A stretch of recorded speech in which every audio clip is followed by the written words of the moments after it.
Okay, so I should probably start talking before the solo hits, because I can't interrupt the solo. That would be extremely egocentric.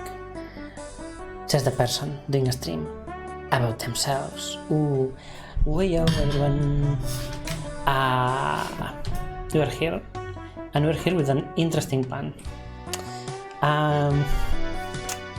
So the main, not the main activity, but the first activity we're going to tackle is a sort of mini dev commentary. Wait, am I talking too loud? I think I'm peaking. Not in content, but like in audio. Test. Okay.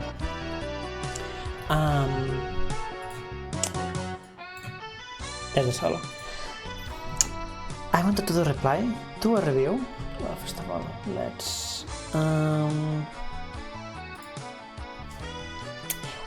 I want to do a sort of reply to a review that I got on the latest game that I released. I want to play the Mansion Gaiden. And this music is still way too loud. I can't hear myself think. There. Well, let's go step by step. Okay, first of all, I want to play the Mansion Gaiden. I released the game back on Secret Santa. Then last few days I polished it a bit, and then I released it, and everything perfect. But what's the problem? The problem? There's no problem, obviously, don't worry. I mean, it's a Secret Santa game. Most people have already played it, of course. But I've got a review. I've got finally... Wait, tell me... Because, like, I always wanted to have a bad review that I could reply. So, and thankfully, this person that... To protect their identity, because we are not here to burn this person. So, let's say... Person with an interesting opinion. There we go.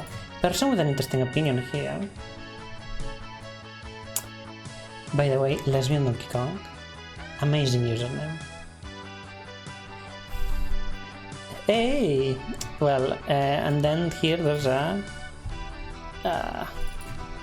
person with the correct opinion. Hi, Japo. Okay, so there's here a person with an interesting opinion that I just wanted to comment on the review.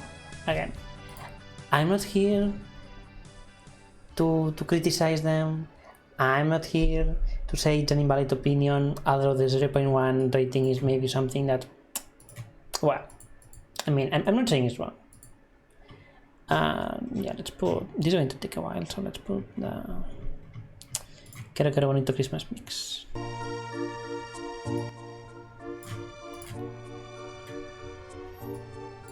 Well, I mean, you probably are, but I wouldn't know that because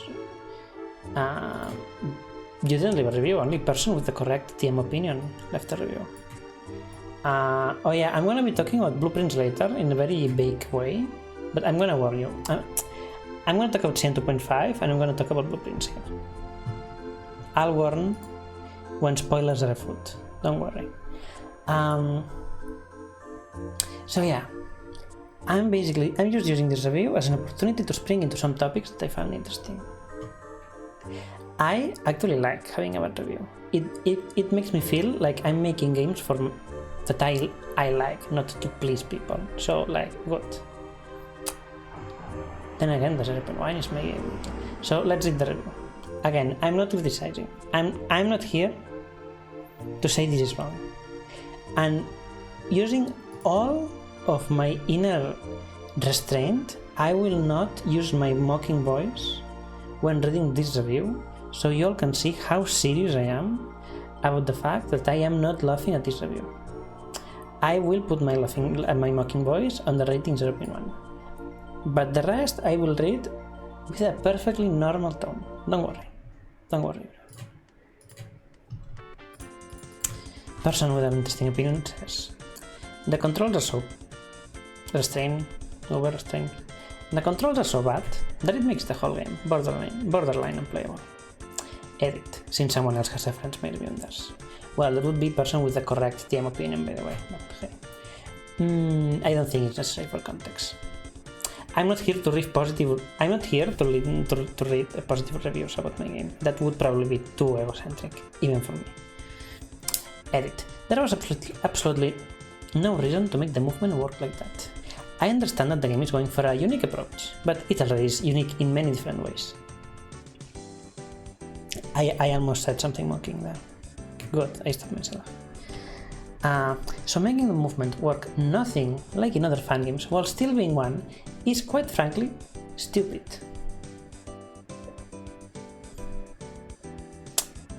Well, I mean, okay, they are not calling me stupid, they are calling the idea stupid. Okay. Not personal, this is not personal, this is not a personal stream. I'm fine, thank you. But I think we can probably... Stupid is a bit of a personal word, no? So, I mean, let's change it. It's quite frankly odd. It's odd, no? I mean, I think that makes that a bit better. I'm not reading with a mocking voice. But it only makes navigating through the game unnecessarily more complicated. Yeah. Good. You got it. Which ruins the playing experience a lot. At first I thought there was something wrong with my PC. That's funny. That's very funny. I have an anecdote with this, related to, like, similar to this. As much as I appreciate what this game is going for, do you? Not. Okay, no. This is being too. Let's just start the stream. No, let's just start the stream. No.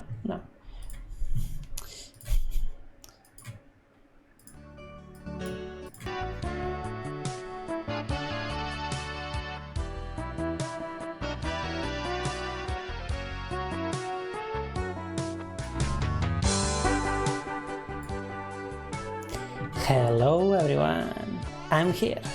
I'm Medic, live on twitch.tv. Well, TV/Medic. It's me, the Medic, the one and only, the releaser of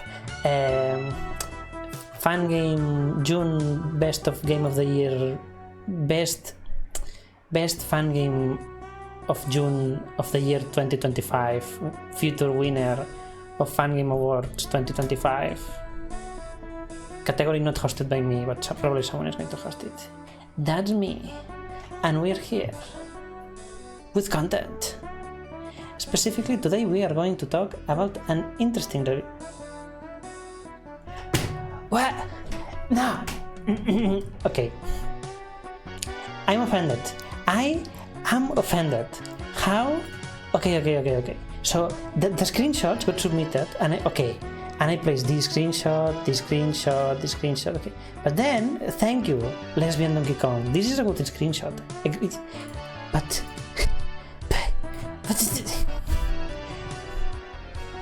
what is this screenshot? Unreasonable person. Okay, no, this is personal. I'm sorry. Who? So this person, it's 261_IW, or no, wait, actually,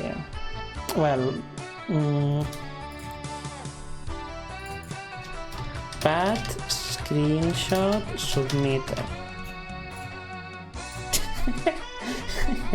Wait, no, opinion still valid though. There we go.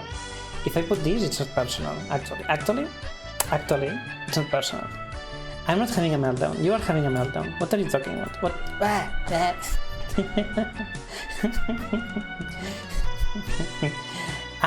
Lesbian. Okay, did Lesbian Donkey Kong ever make a game? Okay, shame. Because I really like this person. This person could have submitted a 0.1. And I would totally like them, because what a name.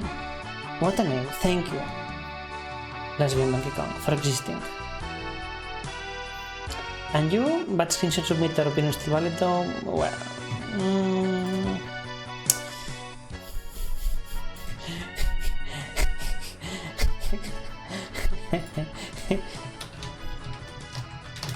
So there's this song on Miyako called Thanks for Being Born.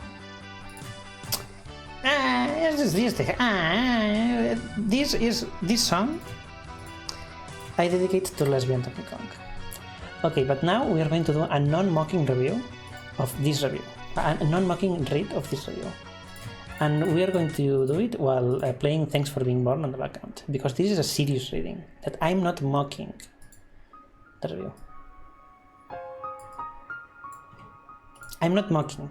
I'm just putting serious music because of how serious I'm going to be right now.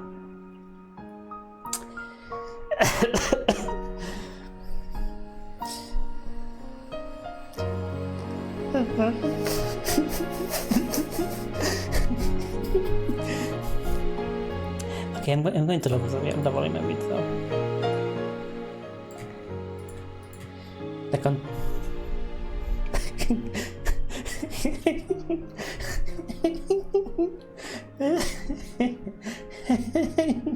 Wait.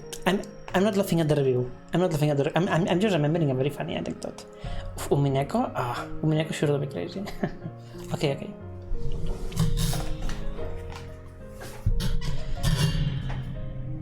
The controls are so bad that it makes the whole game borderline unplayable. Edit, since someone else has referenced my review in theirs. There was absolutely no reason to make the movement work like that. I understand that the game is going for a unique approach, but it already is unique in many different ways. So making the movement work nothing like in other fan games, while still being one, is quite frankly stupid, as it only makes navigating through the game unnecessarily more complicated, which ruins the playing experience a lot. At first, I thought there was something wrong with my PC. As much as I appreciate what this game is going for, I just don't understand the thought process behind making the movement feel straight out of a shitty scratch platformer.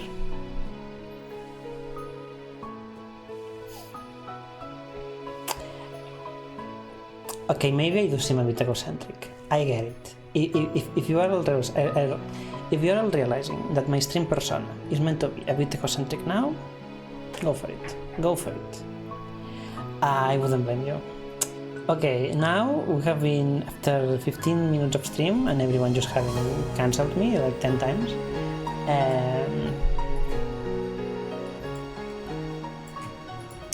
Let's actually start replying to the review.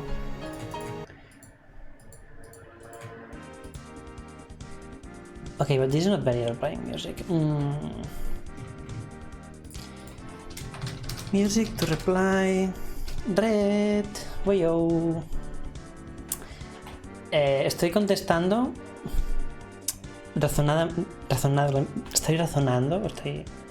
estoy usando un review que han dejado al juego de Secret Santa que recientemente pulí. Déjenme que vuelva a empezar la frase. Saqué el juego de Secret Santa, lo pulí y lo saqué en la página web. Me dejaron un review. Que bueno, es un review, es una opinión. Y estoy yo usando el review para catapultarme a hablar de temas. No lo estoy haciendo porque el review sea un 0,1. Que yo sigo opinando que es un poco extremo, pero yo valoro. A mí me gusta tener este review. Solo estoy opinando, estoy dando mi opinión.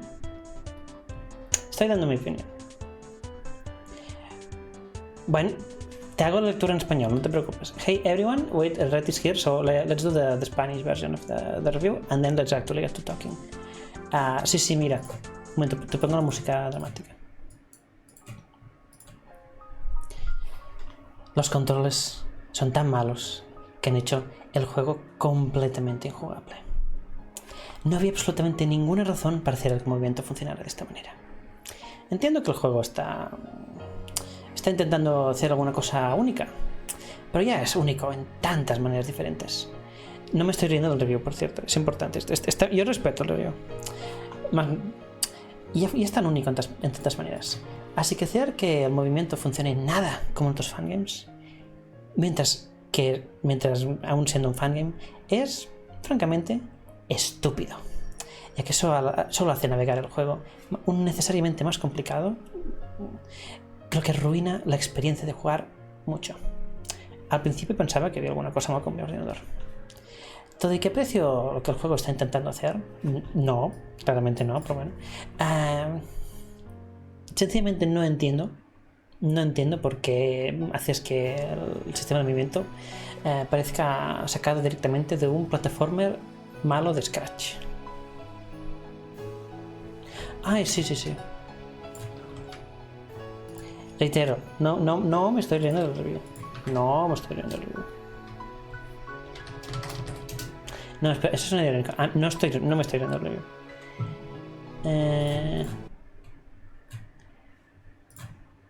Si hago esto...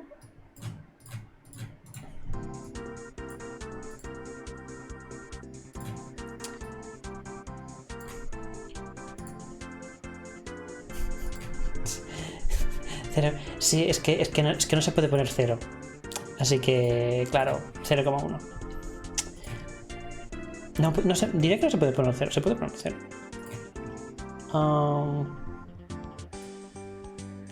Sí que se puede poner 0. No, sí que se puede poner 0. Pues porque no da la gana.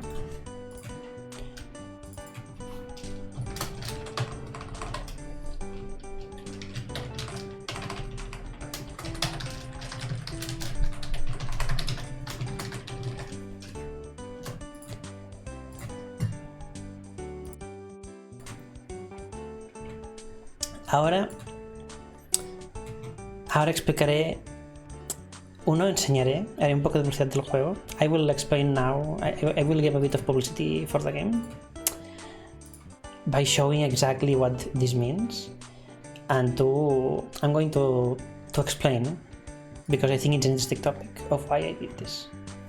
Oh wow, the script I prepared is actually pretty chunky. So, where is the game? Here.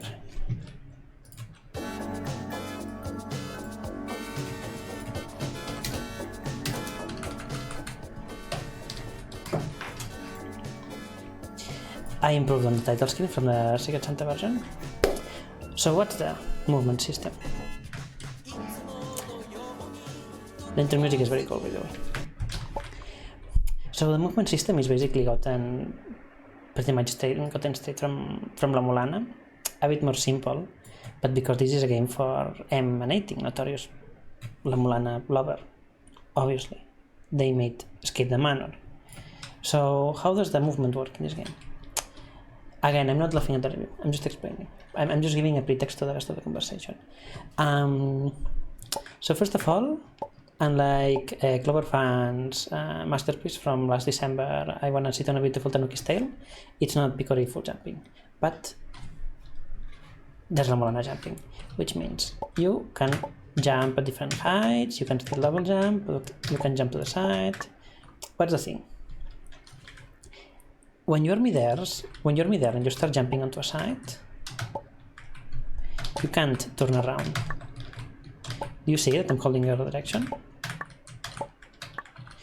This is kind of like La Mulana.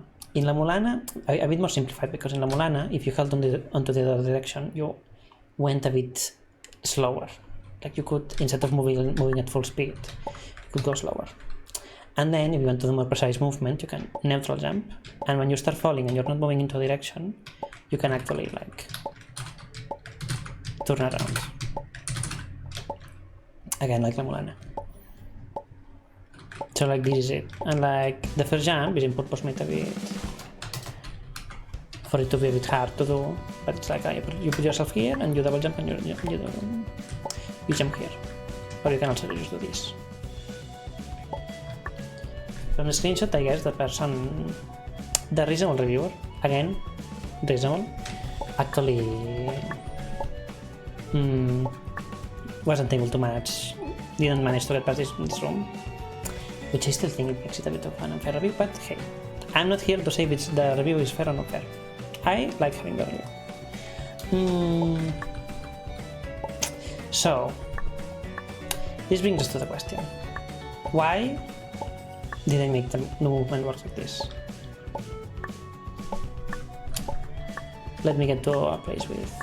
this music is pretty good for talking. Yeah, just leave it.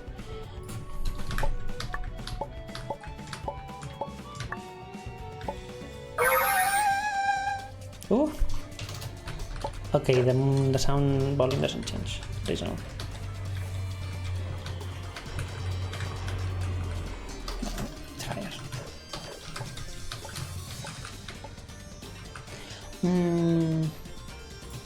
Well, for several reasons, really. First of all, la Molana reference, that's it, that's the main reason. I mean, if it wasn't a game for him, I wouldn't have put in la Molana controls. That's the main, that's a pretty good reason, but there are other reasons.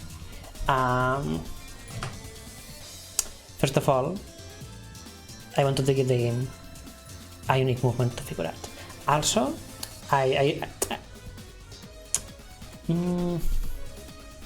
don't think. Well, first of all, I wanted to like this to have a unique moveset to figure out, and also to be able to modify what is and what is not like a reachable jump. Like for example, this is a trivial thing to do in fan game controls. You move a bit here, and then you move a bit here, and that's it. In this, you can't do this 4-block jump.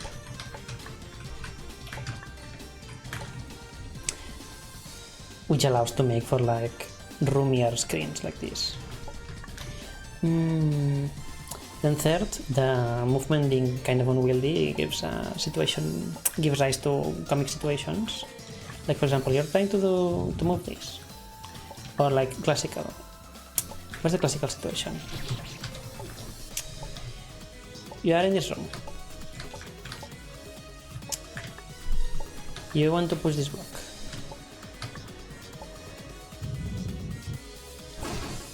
And then you're here, and okay, then I'm going to get down here, and I'm going to push it. And then you do this, and then you get oh no, and then you have to climb back up again. It's a small thing. This happened to literally every tester that the game had. It's impressive. So also to make the game more comedic. But the main reason, and this is a reason that also is what makes the La Molana's movement works. It's exactly what the reviewer said. The main reason from the movement being so clunky in purpose is to make traveling from point A to point B be more of an effort. Usually making a game clunky is a thing to be avoided, but in here it serves like a lot of different reasons. First reason, if getting from point A to point B takes more time, you can make, to a reasonable degree, without the game being like actually just boring and grueling to play through, you can make the game smaller while giving more playtime. So if anything, this is just being economical.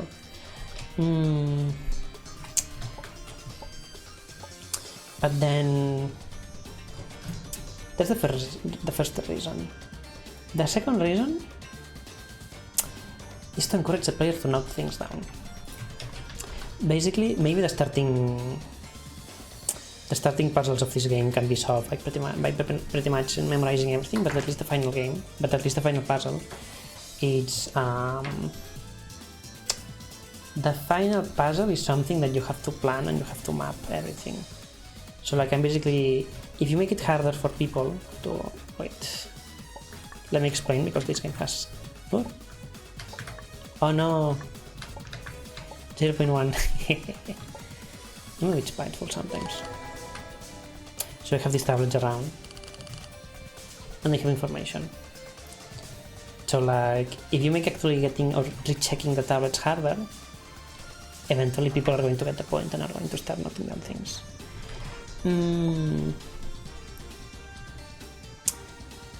If moving is instant and effortless, if you just had a grid and you could click, you wouldn't really memorize the terrain. You wouldn't be what's the word? You wouldn't be forced to interact or to handle with the terrain. Like also there are very few save points in this area, so sometimes like this screen looks silly. But you can die. Like you can die very easily if you mistime the jump. If you do something silly like, oh okay, I'm gonna do this, oh no wait, you can turn around. So basically you're making clunkier controls make the game world more dangerous without actually making it like more complex or more like making it look like a needle. Another thing, to make it more difficult to input solutions, and this is a very important point. If movement is instantaneous, then you can just brute force everything. In here, there's a puzzle on this screen. It relates to killing the 3 snakes in a specific way. If you could just like, okay, I'm gonna enter here, and then I'm gonna do like pa, and kill all the snakes in 2 seconds. Okay, didn't work. Okay, then try again, and then pa, in a different way. Okay. If inputting solutions is too easy, if going from place to place or if trying things out is too trivial,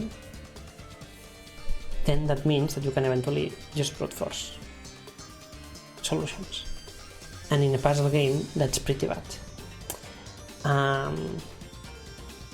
So this is a way to restrict the player. But also there's another thing, there's another use to making the movement take more effort, which is to help the player. Basically, this game has hints in many ways. Like, some hints are very literal. If you see a tablet, 3 kings attended the feast, 3 chalices present at the table. Examine their leap and power will be yours. This is a literal hint, but there are also hints on the environment, or there are hints to, okay, what does this refer to? Spoilers for the first puzzle of I Wanna Play Dimension Gaiden. For example, this puzzle refers to, okay, so there's some parts of the background that have a chalice in here. So the thing is that you have to go up to the chalice. There's no up arrow that appears on the hand, but you have to go up to it and still interact with it. And now this block drops. Okay. Puzzle. That's a puzzle. That's a simple puzzle. Thing is, if you force the player to have to look at their surroundings, to confront their surroundings, basically what you are doing is helping the player say, hey, wait. When they pay more attention to their surroundings, they also pay more attention to the things that the puzzles are. For example, this is the chalice. Maybe the player messes up and then they drop down here and it's like, oh, okay. Oh. Or they drop down here to read this and they spend a lot of time trying to clean back up because they are struggling with the controls. But then they realize, because they are looking at the screen like, hey, wait, chalice. Or like, for example, this can also be inspected, and this is actually a pretty interesting clue to know.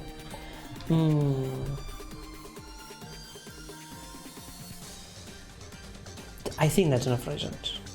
Basically, the movement being clunky, it's something that was figured out. Like, I think it was done pretty in purpose. Like, at the very least, back on the original Resident Evil 1.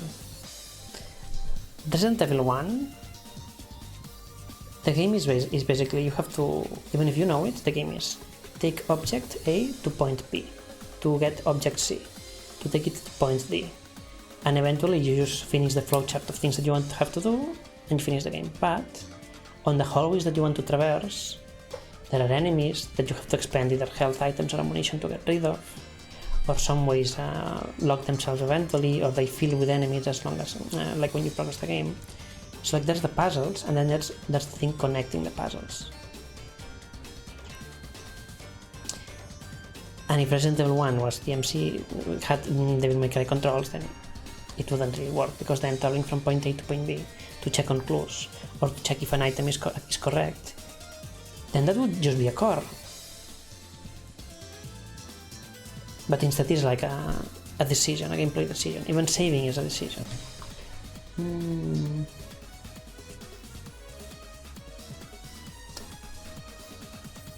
And also, before moving to the next overall point, like when I said to make it difficult to input solutions. So puzzle games have a thing. Puzzle games that are not literal puzzle games like Sudoku. Okay, yeah, actually let's talk about Sudoku. What is a puzzle? Basically just a set of rules, and you can try to input solutions. And at some point the solutions have to be verified. Sudoku is self-verifiable. You can check if everything is right or not, or you can check the solution. Games verify the solution for you. Thing is, to be able to input solutions, you have to have a way to input solutions. And if you're doing a puzzle game, you can have only one way to input solutions like Sudoku, but sometimes you want to do something a bit more adventurous. So for example, let's talk about the witness. Yeah.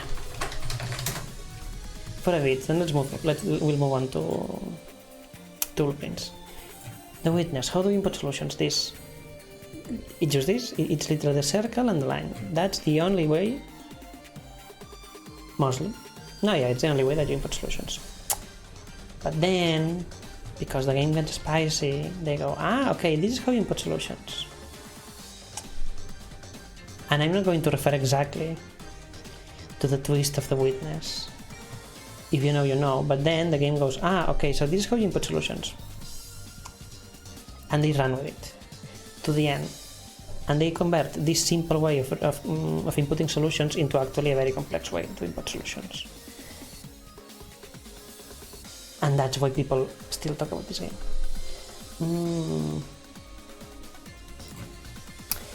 Crimson Needle 2.5 had spoilers for Crimson Needle 2.5 for the next minute or so. Crimson Needle 2.5 had to hide 33 different puzzles on a needle game. So basically there are a lot of things that is...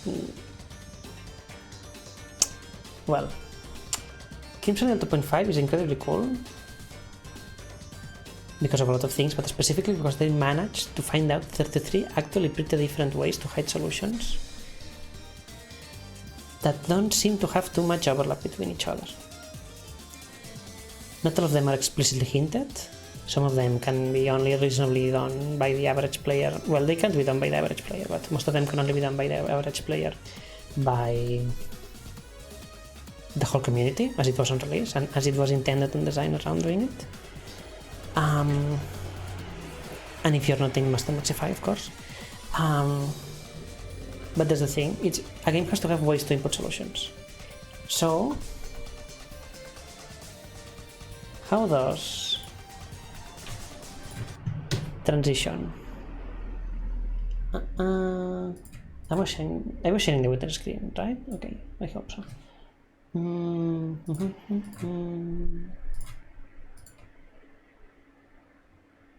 How does blueprints input solutions? Spoilers for blueprints, not heavy. I will try to be vague. I will try to be vague. And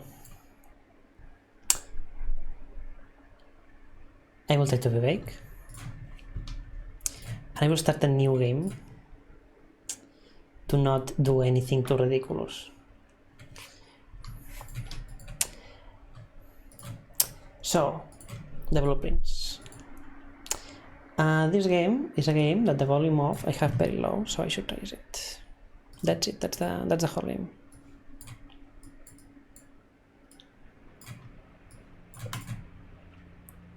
We're also going to spoil to skip the intro.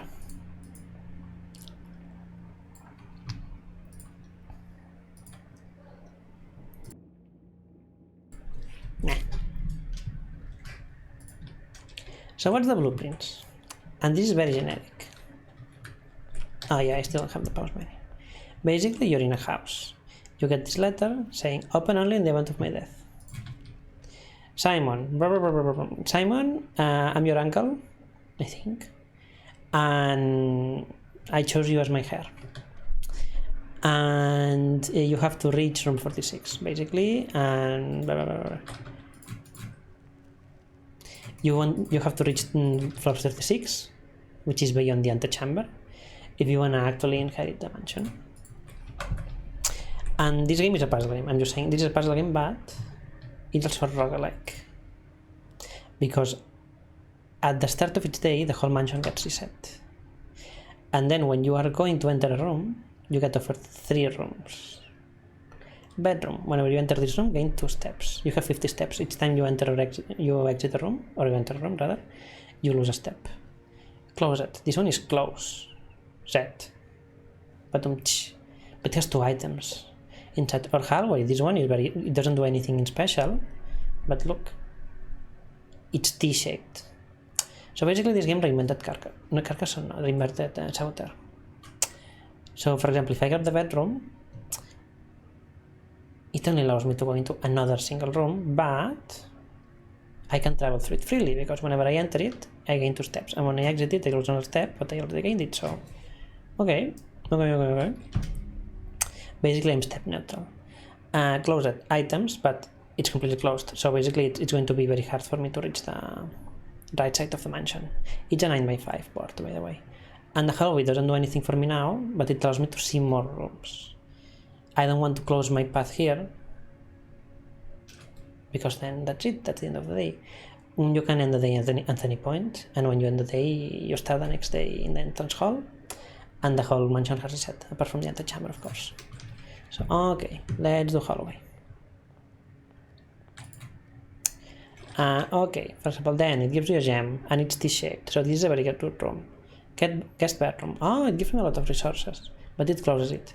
Pantry. It gives me some money, but it's a corner. Well, it's a corner, so it can be good for moving, but then it seems very nice. So this is the starting layer of the game, which people say the common criticism of the game is I'm trying to solve puzzles, but then RNG keeps messing me up. And true, RNG does keep messing you up, but at the same time this game does a couple of things to alleviate it. Also, this game has practically no music, or it has emerging music, so I'm going to put some Christmas music again.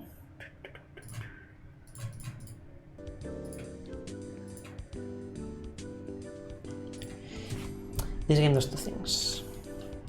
First of all, basically, almost eventually, if you figure it out, you can manipulate a lot of the aspects of RNG, or make things easier for you.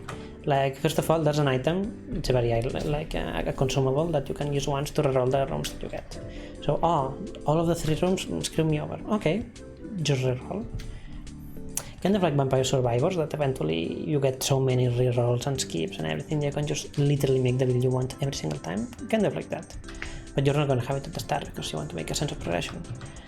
And 2, the game is very open about how the RNG works. Not immediately, but thrown around the house, there are a lot of ways, there are a lot of things, like for example this, that explain how the game works. This explains the mechanic, but there are also notes that say, okay, the mansion works like this, or this works like this in the X. Well, it's very open, except when it doesn't, because there's one critical mechanic if you are trying to go for an endgame achievement that you literally never got told in the game, but hey, it's very minor, and it's for things that is horrible to do anyway, so you probably have already googled things by now about the game. So yeah, basically this game has 2 layers of content. First, the roguelike, the making the mansion. But there's another layer of content which is actual puzzles, because like you can reach this when you reach this room, the doors are locked. And you go, oh, okay, sure, what do I do now? Well, then it's when this is like the opening this room, or literally everything if you walk back out. This is the second layer of the game, which is the actual puzzles. This game is not only a puzzle to traverse, it's a puzzle to solve. In that way, the game basically attempts a different specific way alternative to Resident Evil 1. In Resident Evil 1, you use resources like ammunition and HP to travel from place to place, and you get punished, you get avoided from brute forcing every single thing by having a limited inventory. If you were able to carry all the ammunition and all the cranks and all the keys always on you, then you wouldn't really need to get to each room twice.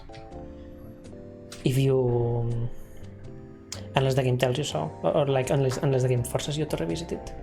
Instead, basically what Resident Evil 1 does is force you to make a decision or to make a guess. Like says, hey, you have to guess, okay, there's this puzzle, you have to guess if you need to bring an object, which means less space for guns and ammunition and being less efficient at traveling from place to place. You can bring one object, or you can bring all of the objects and try them, but that means that you're probably only going to travel with a single shotgun without extra ammunition, and no saves, by the way. So Resident Evil 1 avoids you brute forcing things like this. This game does it differently.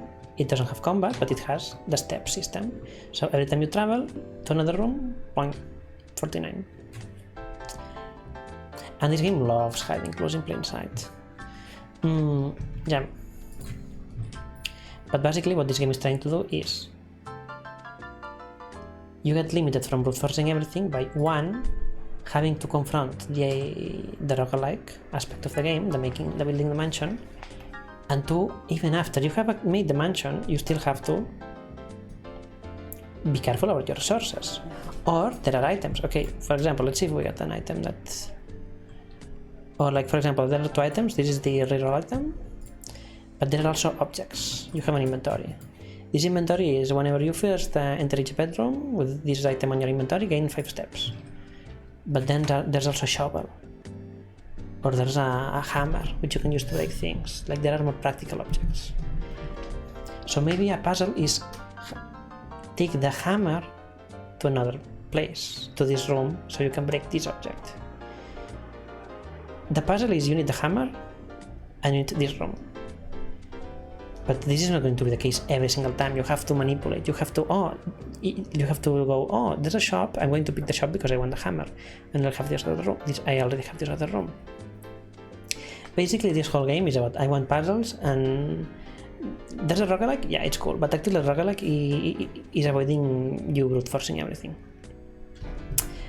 In that sense, the movement in this game is clunky.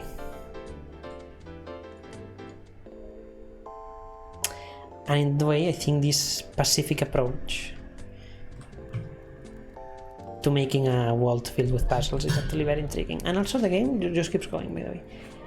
But there's an issue.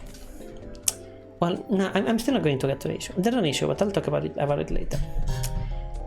Now, what's another good thing about this RNG system?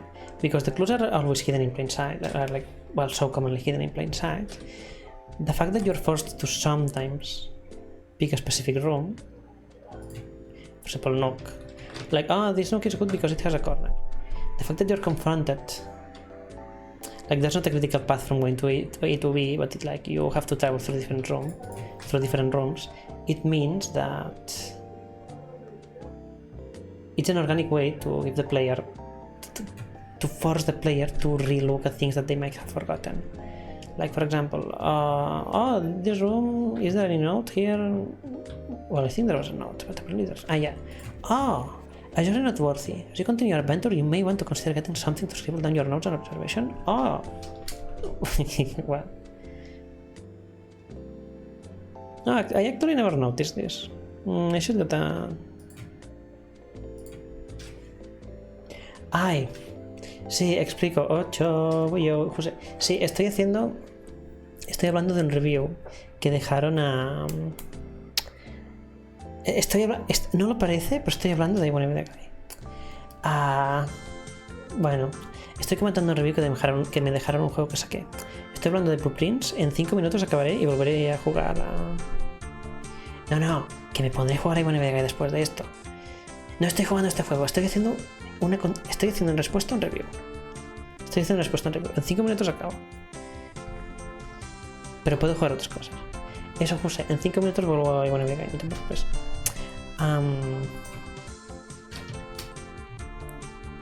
So it's a way to confront things again. Basically. So it's this, basically clunky movement or making...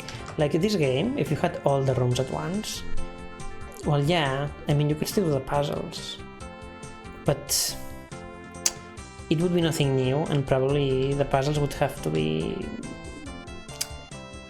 differently telemarked to handle the different school of design. Okay.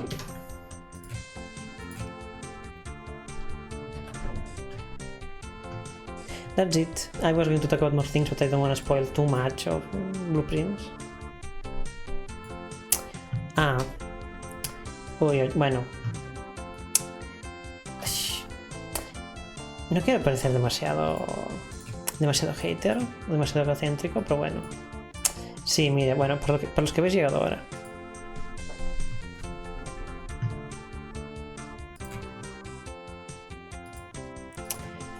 Es este review, saqué este juego, bueno, pulí, saqué este juego y he acabado, José, he acabado.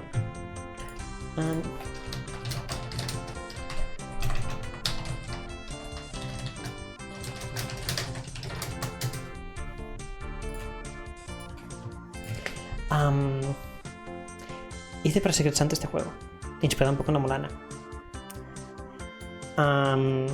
Y ahora solo recientemente, 6 meses después, Christmas in July, me motivé para sacarlo.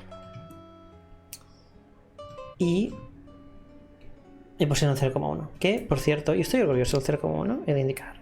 En serio, me gusta. No estoy siendo irónico cuando digo que me gusta, porque quiere decir que estoy haciendo cosas porque yo creo y no para placer a la gente.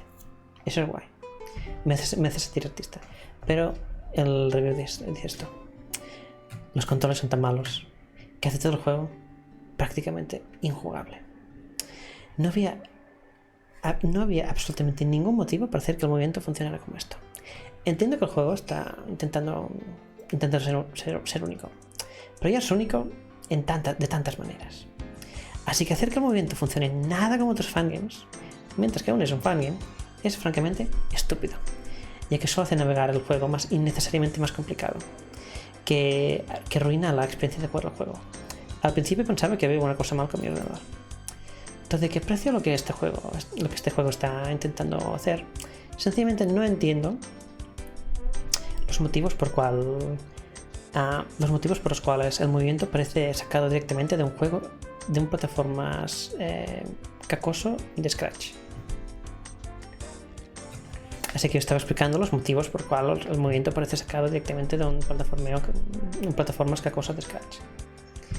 Y llevo haciendo esto 45 minutos.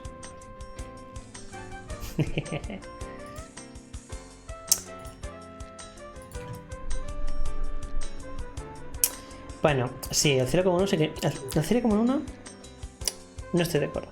Pero esto no me ofende. Yo esto lo respeto y esto me gusta y esto lo aprecio. Lo que no respeto es este screenshot. ¿Qué es este screenshot? Este screenshot, pero es que no se ve nada. Es la primera pantalla del juego, pues que él claramente... Vaya screenshot. Esto es una mala screenshot, yo se lo comento. Es una mala screenshot. Sí. Bueno, os abro el juego otra vez.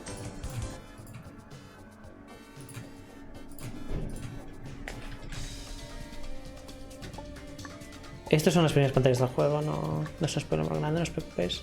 Sí, básicamente tiene movimientos similares a la Mulana. Tú puedes saltar diferentes alturas, doble salto, mismas físicas que fangames, pero si saltas moviéndote a un lado, continúas disparado hacia ese lado. Pues saltas neutral y comienzas a caer, entonces puedes moverte.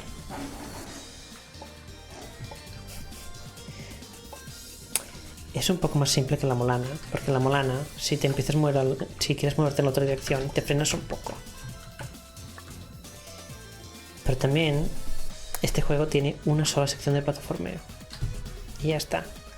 Y es esto, pues llevo los últimos 47 minutos. Sí, 47 minutos explicando el porqué.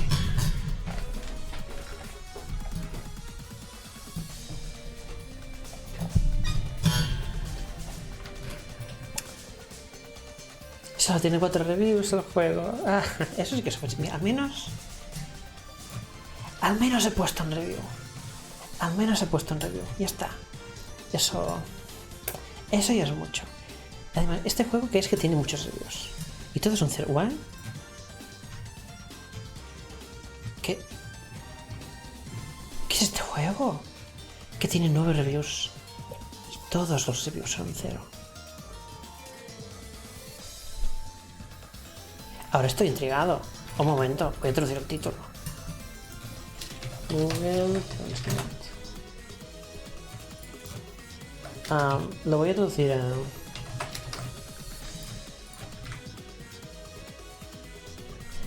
ok. Aparentemente... Apparently this game is named... This game that has 9 reviews and all of them are 0 is named, "This is a great game worth 10 points. I think this game can be used as a good example of all the games that are good for playing traps, bro. I recommend everyone to learn from it." Pues mira, vamos a jugar este juego después de aseguraros que no tenga gore o alguna cosa que no pueda enseñar en el streaming. Así que vamos a leer un review.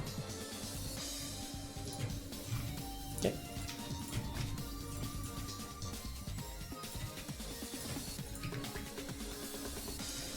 Although it's pretty much defined by its difficulty, 32, I'm really impressed with how well made the game itself is.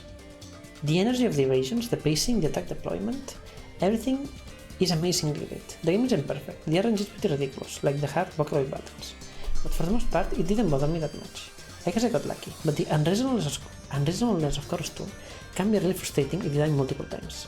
Still, playing the game itself is so much fun that I don't feel like it bothers me that much. I really recommend this game. It's super fun, and you can play it pretty casually if you unlock the practice world. This game has a unique feel to the progression and attack deployment, giving you a special fun that you can't get anywhere else. It's really great. 0. But this is not an avoidance. Okay, what does this planet 026 say? With more than 10 years of experience, you can just touch and tisk the dog the whole time. When the puppy starts to wag its tail slightly and approaches you, you must squat down to approach it.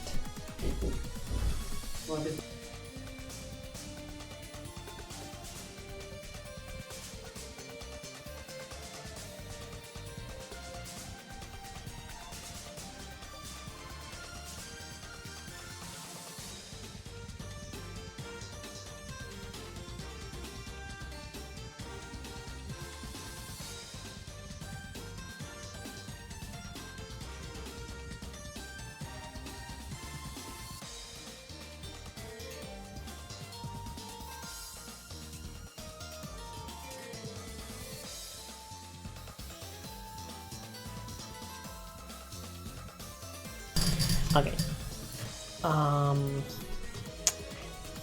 Stretch out your hand slightly and gently pat the ground, because all dogs will think that food has fallen on the ground when they hear the sound of knocking on the ground. The puppy will turn its ears to let you touch it, and you can touch it a little to scratch it. If there's food, you can also give it some food. It may not wag its tail. At this time, test whether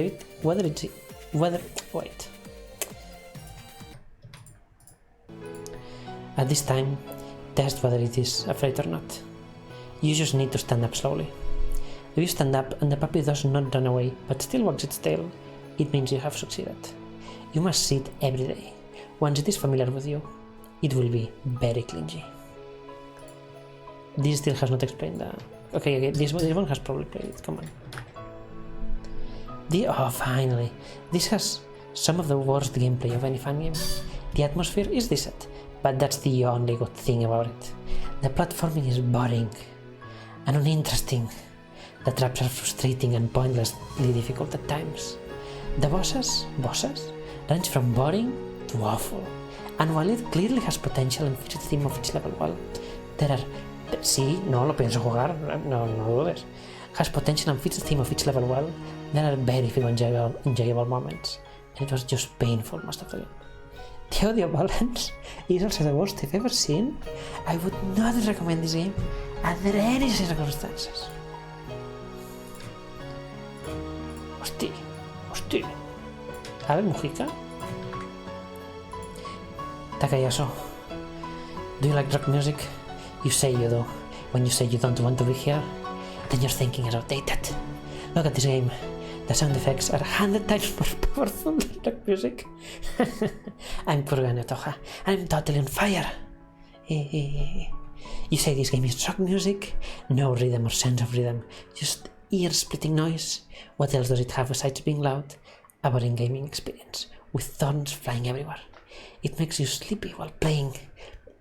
Have you gotten humid? You're incombustible garbage. No, you should watch Abby Mujica. And... Sure. You should watch Abby Mujica. Face off against a man whose name starts with B in rocking a lady's hobby. You are inextinguishable garbage. Defeat Kurogane Otoha first. You're a milk dragon. You are the milk dragon. What? There's no human here. Are there any humans? Relevant song. Don't be impatient. There are more. Toyokabo Shoko is going to become a god. But since Abe Mujica failed, the world created by God is not perfect. Don't be impatient. So wrong of the King Dynasty set. It is exactly. that the people of the world will be impatient and destroy themselves, get into a corner and lose their way. That is exactly that. What does it mean? The meaning of this phrase is that if people are impatient, they will become even more impatient, and if they are blinded by small profits, they will not achieve anything important. If you are not impatient, you will not burn, so you are non-burnable garbage. But still, you cannot hide the fact that you are non-burnable garbage. If you do nothing except 0721 in the morning, can you put out the Great Fire of Los Angeles with accumulated water?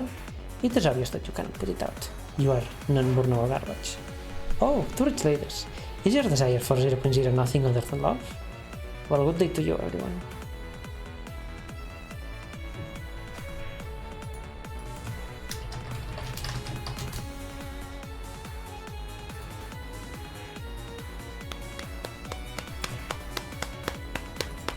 This is the saddest clapping noise. Okay, crowd.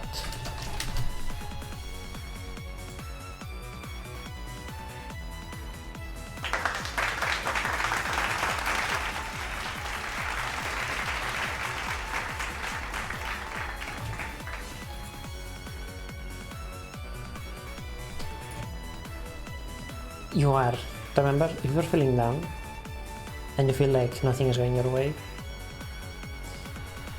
remember, you are non-burnable garbage. Words to live by. Words to live by.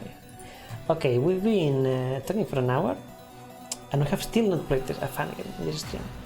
And I really need to actually play something because I've been talking for an hour straight. And my throat is starting to say, hey Uber, maybe just for it. Nah. Well, I mean, I hope it doesn't have viruses.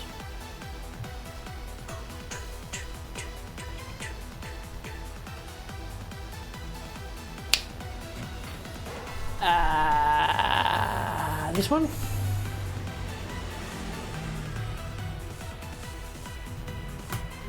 This one? This one?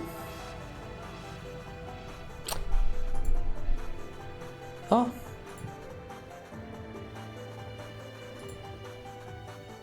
Oh. Lucky.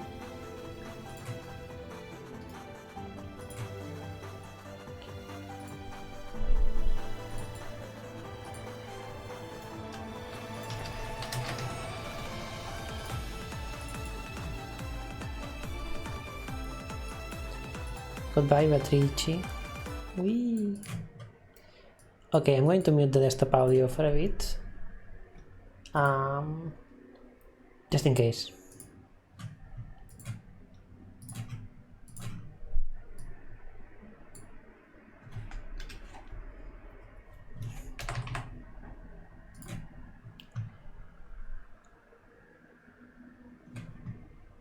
Let's see.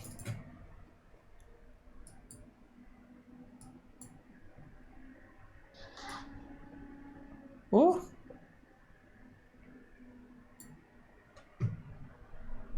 Vale, empecé fuerte. It starts strong. I'm gonna leave it at a precautionary 3 out of 100 volume. Debug mode? That's nice, actually. Okay.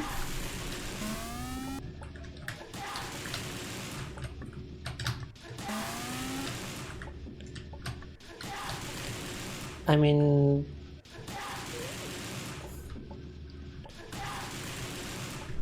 yeah, no, and I'm not even being ironic, like, this is a cool difficulty select screen.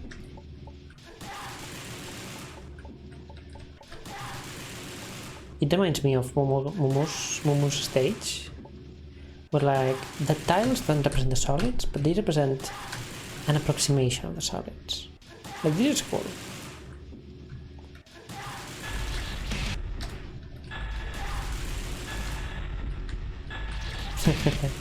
Okay. Okay.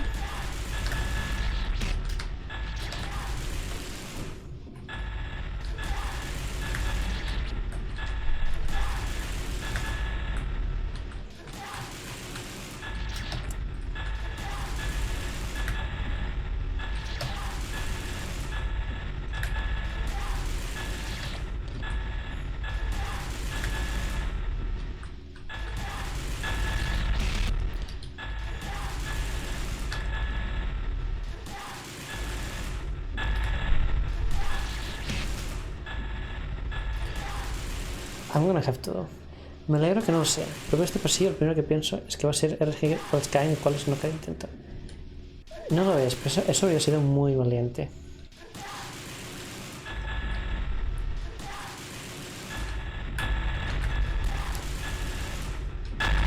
Wow. Ok. ¿Hago un dibujo? Do I chart it out or do I not chart it out? I think I want to chart it out.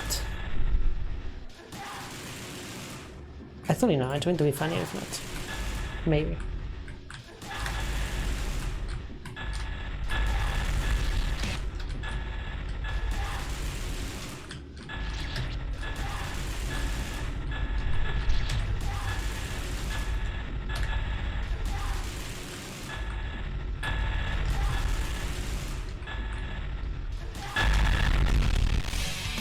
Here, I have to like camp.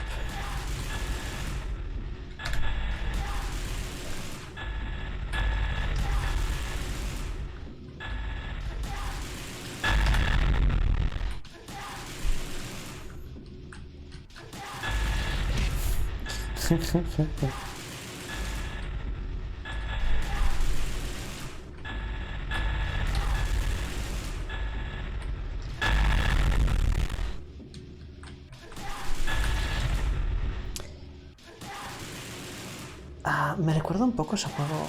Son como un save, que es una trampa, con 50 cosas. Y son 50 saves y es como... El primer save pasa una cosa, el segundo save pasan dos cosas, el tercer save pasan tres cosas. Pues es secuencialmente.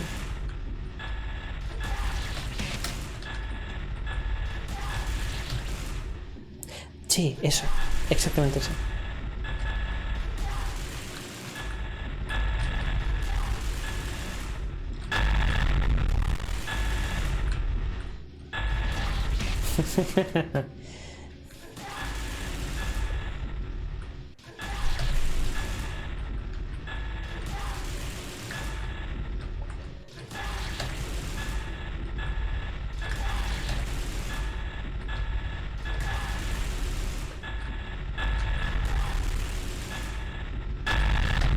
I see. Okay.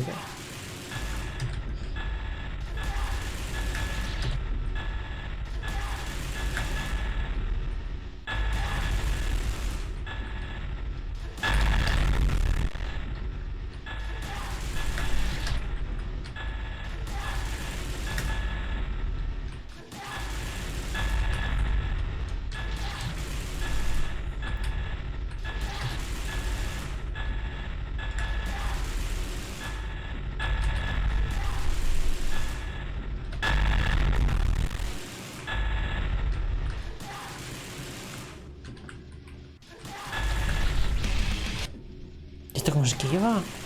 ¿De saltar aquí? Hostia.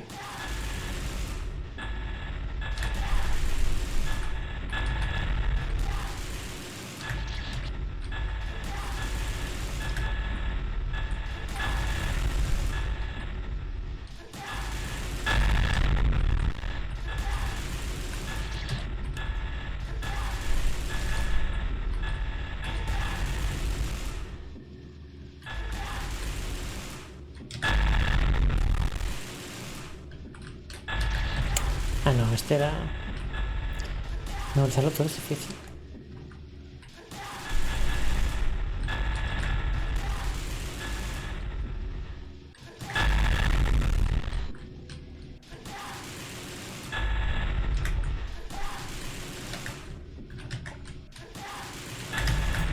Vale.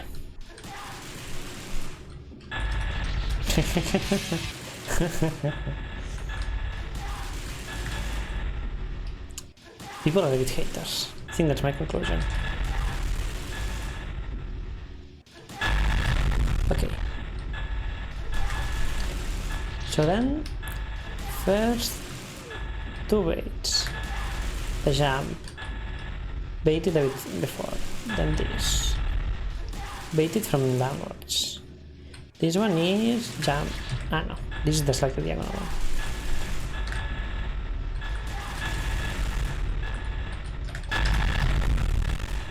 Then there's the explosion.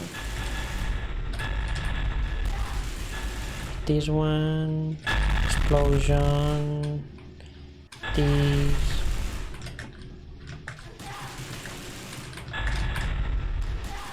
This one is just stand on the ground.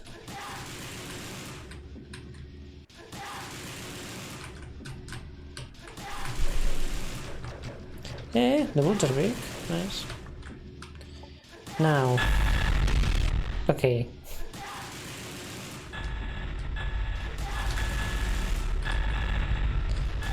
Forward, jump, that one, stand.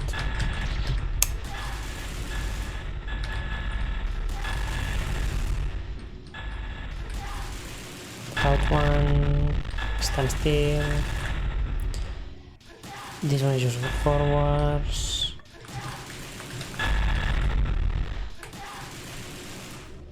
Okay.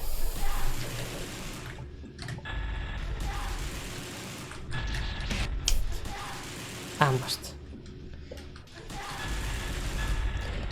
I mean, honestly, it feels like assembling a puzzle. It's bit by bit you figure it out.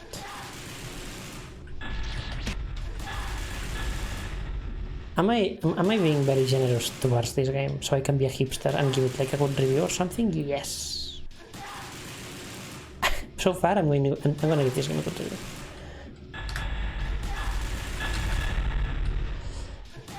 This loud, stand still, stroke forwards.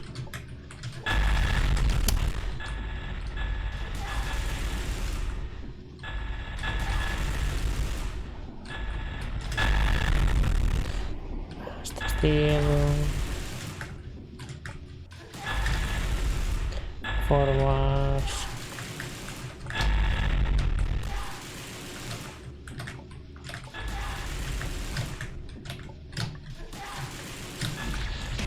Oh, that one is hard to activate the trigger. This, check a bit, stand still.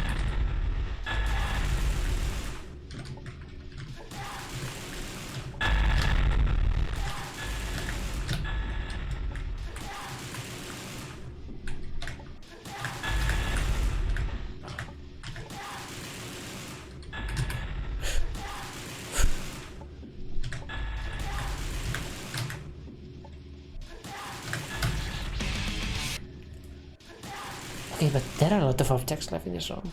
Is this a double diamond? Oof. Okay. Choke double diamond. I respect it.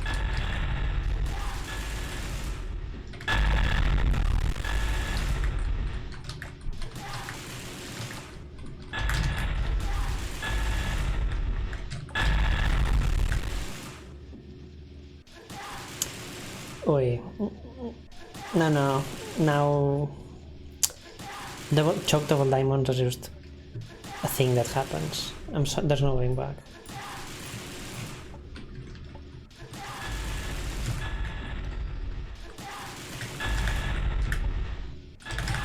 Ooh.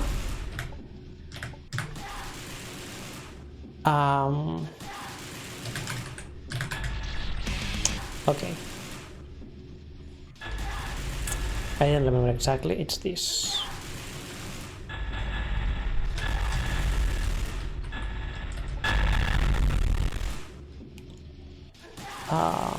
Stand still, bait, walk forward.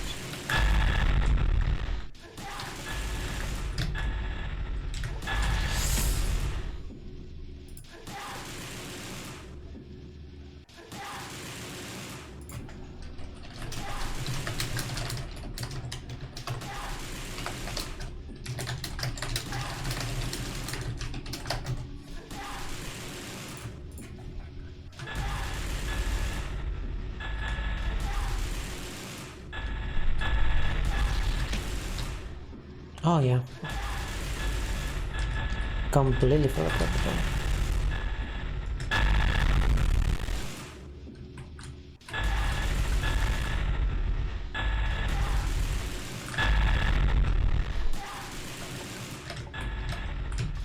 Ah!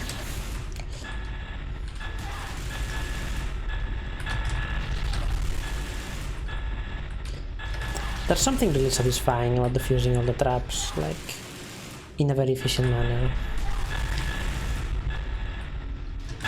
Like, I'm just flying through this now.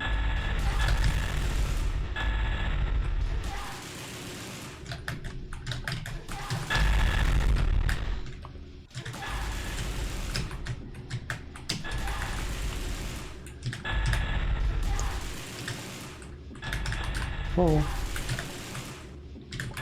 Ah! Should have double jump a bit more.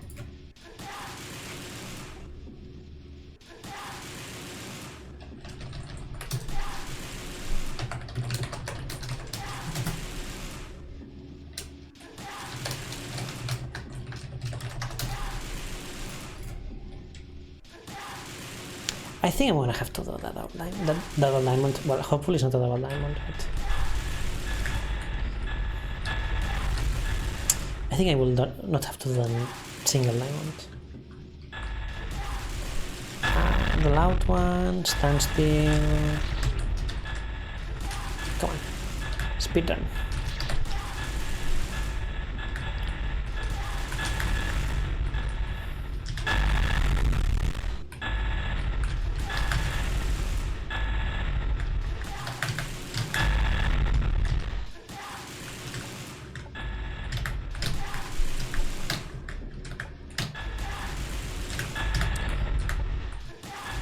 Ah! I forgot to talk about.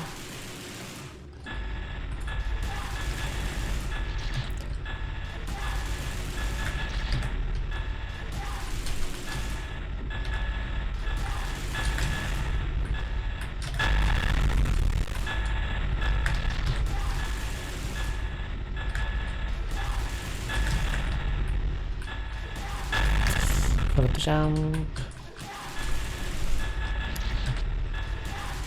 6 framed. That one is new.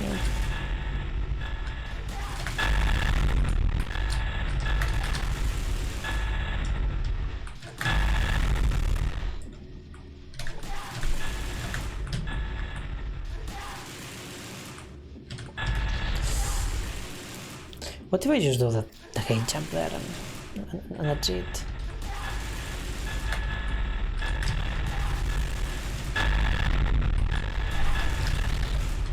Should jump a bit earlier there. 6 frames.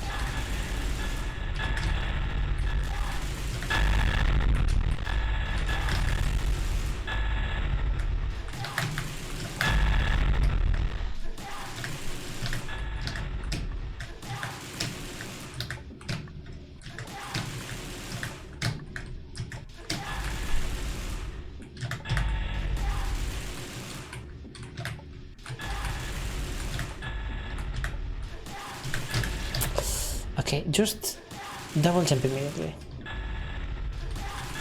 There, just double jump immediately, because like you have to get out of the way. Pronto.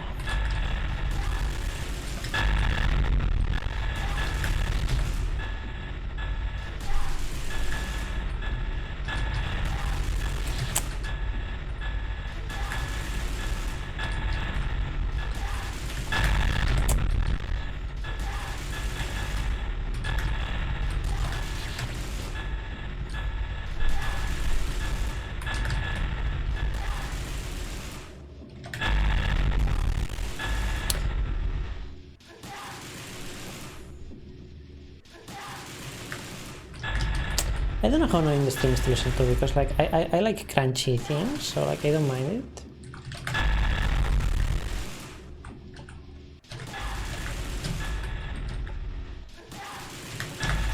Ah. 3 frames.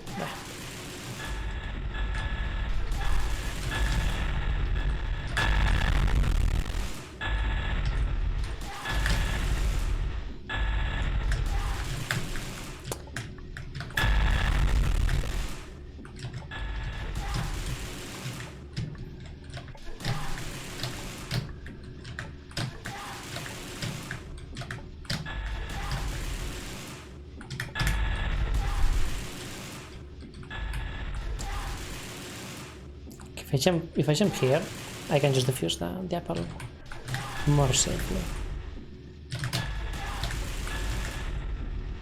Ooh.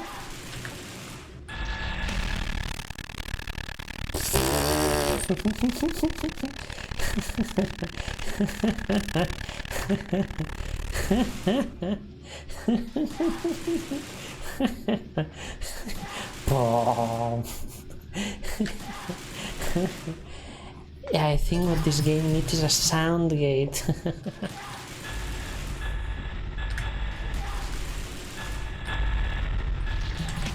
Is that the end?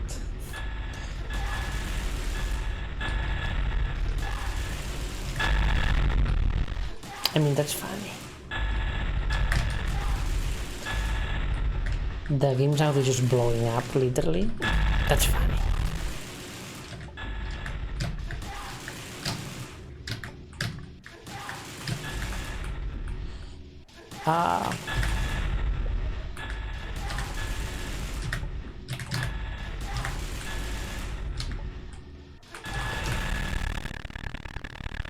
Okay, come on. Choke it. Oh, it crashed. That's it, the game crashed.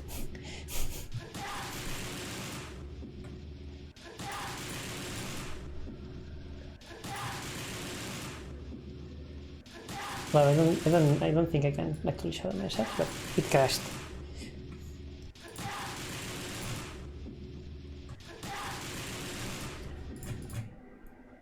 I did it! That was great. I mean, honestly, that was very funny.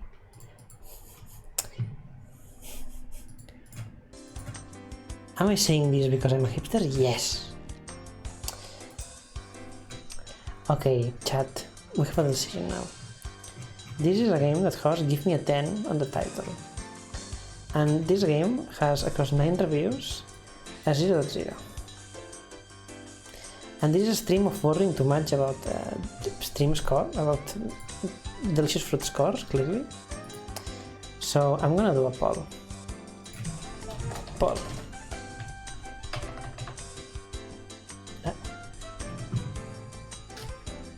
Vote? How do I vote? Wait. Twitch, how to poll.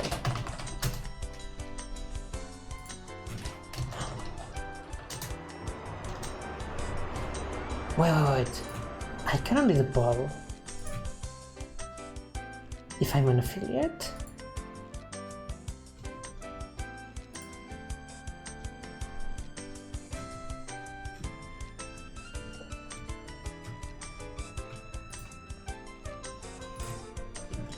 Okay, wait. I want to do a poll here. Dashboard.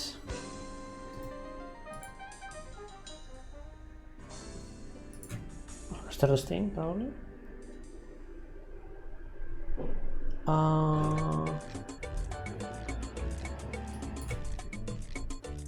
Clip, rate, anuncio. Why would I play that?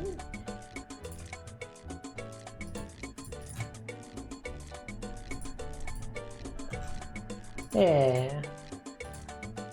I can do a poll, really. Twitch can't do a poll. Oh my god, they can't do a poll. Okay, chat, the first person that says... Well, I want to decide if to give the game a 0 or if to give the game the score that they want, which is 6.5. Which one do I do? The first person to type on the chat, give this game a score, a 0, or give this game a 0.6, I will just put the score. So if you want to maintain the sanctity of the 0.0, go ahead, but honestly,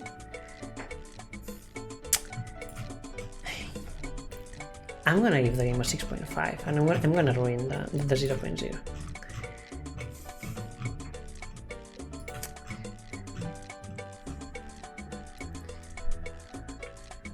No, but crunchy sounds are funny. actually. It can't go lower than 3. Okay, that's funny. Who said has a very good point there? Who has a very good point?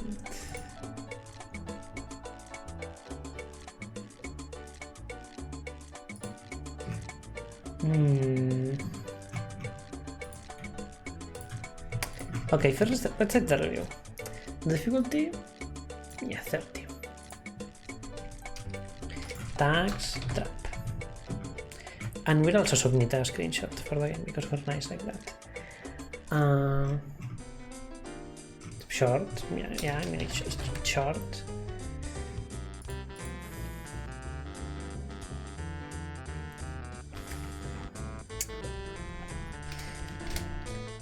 Honestly,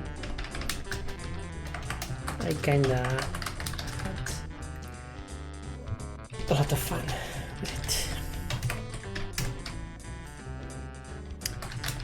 The difficulty select screen is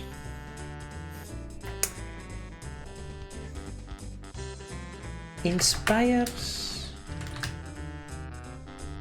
adventure. No, inspires a sense that whatever you are getting into, it's not going to be a normal fun game. The maze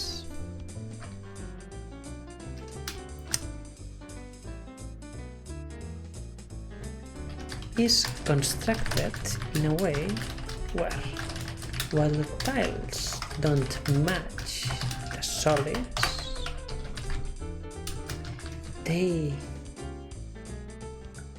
allude to it, as if wanting the player to glean the truth across a subjective interpretation of the events.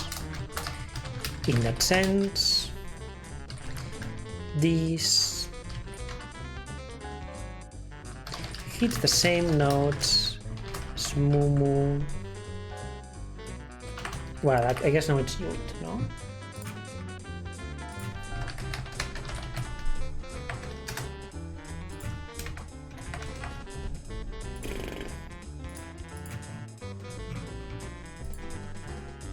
Yeah, Yud. Yud.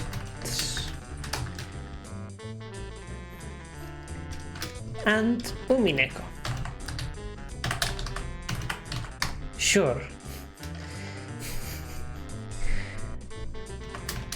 When they cry.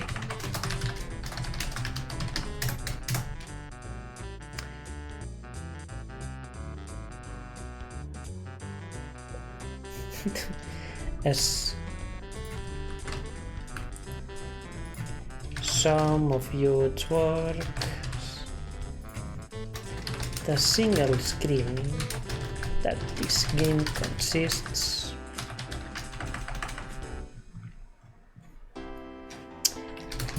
actually makes justice to the second part of the game's title. It is a string of simple spikes and traps. Well, it is a string of spikes and traps. Simple. It really now knows how to catch the player apart every time. The sound is crunchy, and you will have to play this game at minimum volume.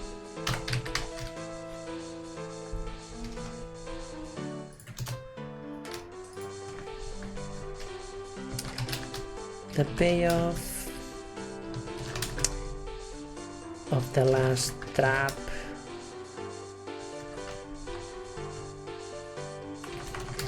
even if objectively horrible even if objectively it's horrible to listen to. Well, no.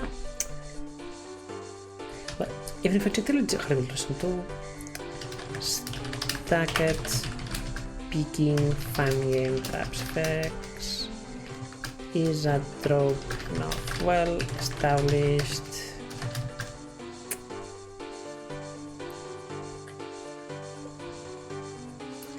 We can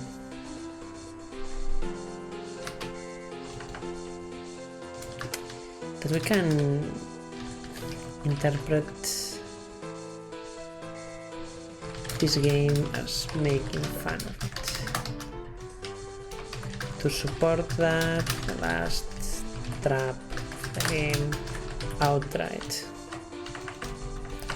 Blowing up, literally. It's an explosion.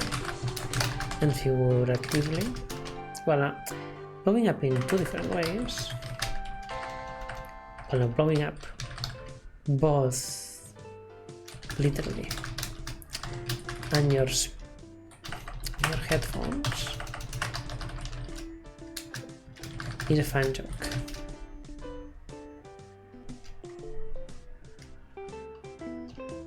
Well, to support that, last step of the game literally blows up both. Well, no.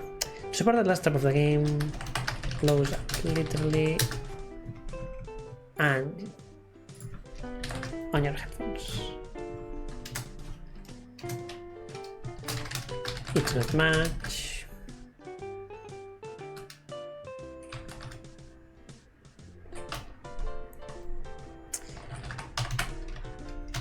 It's not a very ambitious project, but figuring and remembering, figuring out and remembering traps, pulling it off in a single go was pretty fun and remember.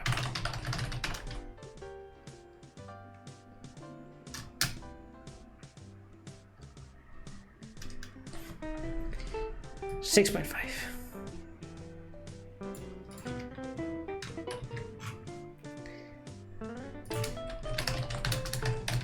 And now let me run it through a corrector.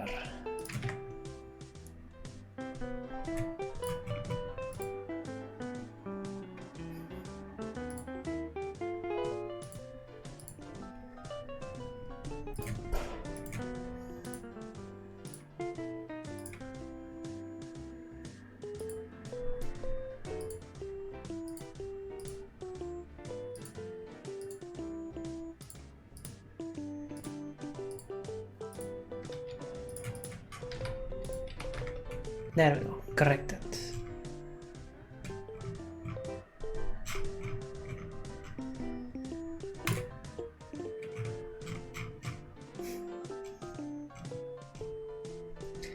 This might be the most hipster thing I have done in a while, and I respect myself for doing it. Okay, what were we doing? I don't know. I didn't plan for this stream. I mean, I really didn't plan for this stream. I'm not feeling like continuing to play. I mean, the stream from 2 weeks ago kind of disappeared from existence. I'm very ashamed of it. I completely forgot. And I really like that stream, so that's a shame. So we're just not going to do that. And I don't know. Anyone has an idea? Whatever the first thing that I see on chat, I'm gonna do. As long as it is reasonable. Come on.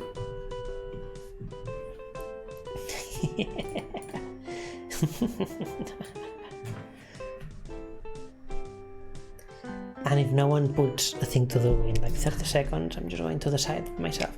For example, I want to continue playing the demo version if I want to try. Send me money. Okay, of course.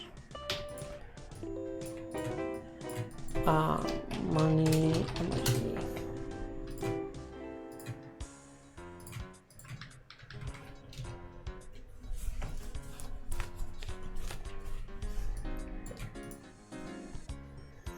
There you go. It's going to money.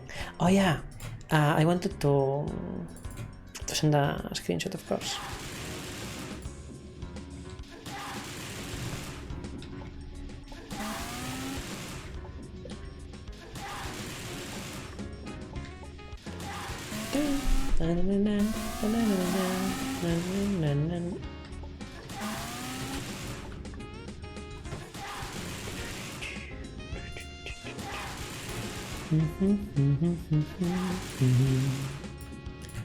Na na na na na na, dun dun dun dun dun dun, na na na na na na na, dun na na na na, na na na.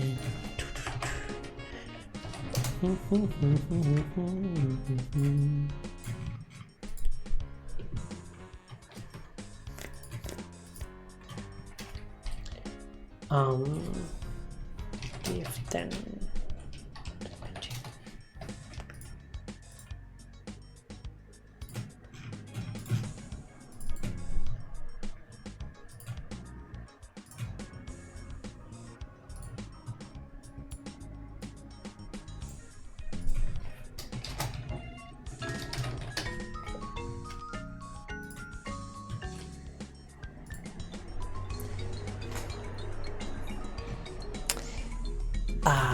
Okay, well, no one types in anything, so...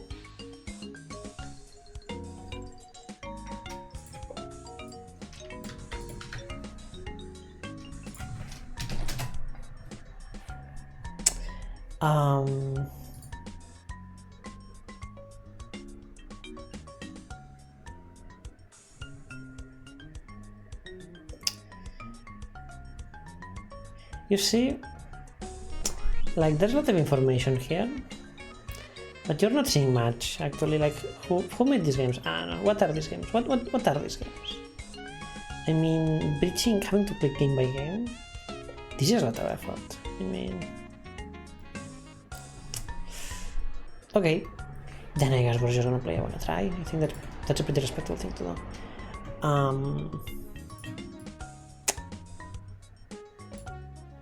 Well... Okay, you asked for it, we're gonna play a game by you. We're gonna play J-Tool Jamplex. Exactly. That's what we're going to do today. We're going to play... Should we play it? Okay, J-Tool Jamplex or I want to expunge the expunged. Decide. I need to play a game so I can send you a review and maybe it will be good.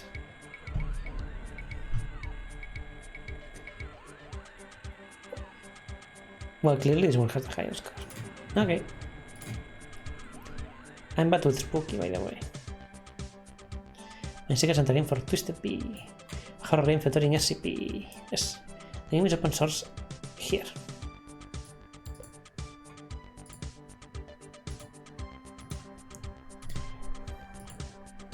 Oh, I played, when I was doing the RCTT retrospective, I played a lot of not RCTT content.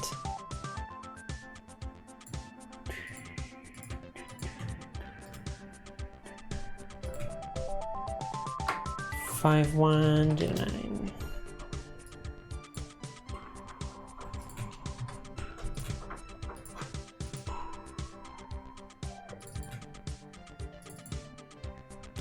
Read me. Well, we're going to read you.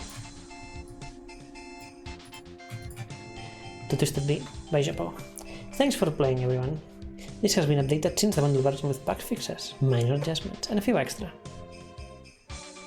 SCP files laying around. I really hope you like the game.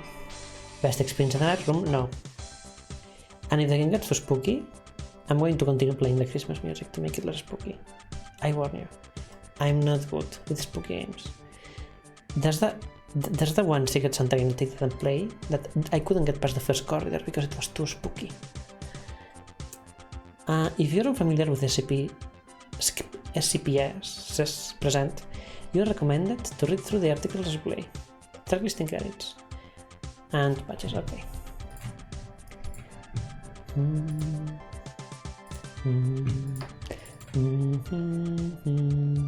Oh wait, is the running changing thing going to happen?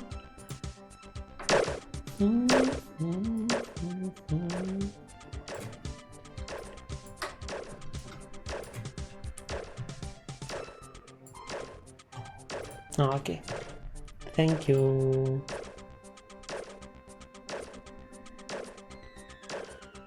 Let's wait for this one to finish.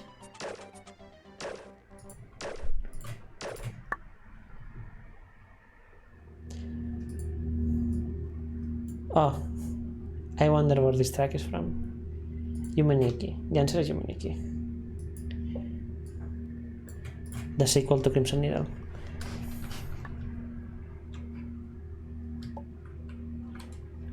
Okay, so we have no gun, which is symbolized both in the fact that we have no gun and the fact that if we press Z, nothing happens. Now, everyone knows that having no gun makes games 300% more spooky at the average. So this is going to be hard to get through. I don't know. I think maybe Z Jump was the correct choice here. This game is I'm not good with spooky. I'm not good with spooky. Like, I'm not good. I'm just not good. I mean, I get on my own head. Let's just play. Let's just play. Let's just play.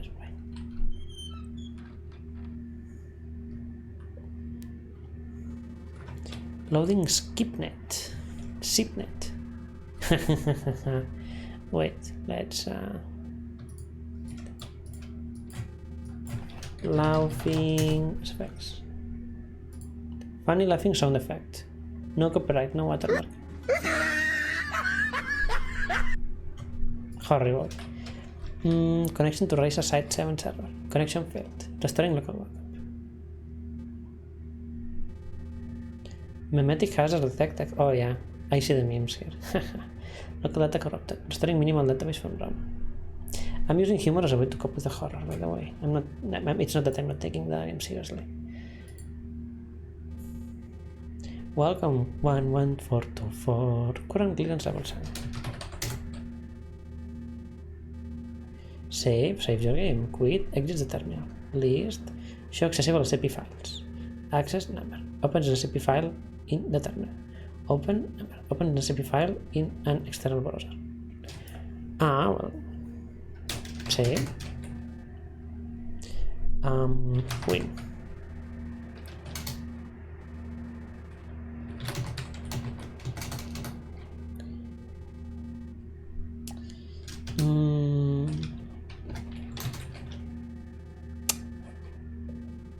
What is it?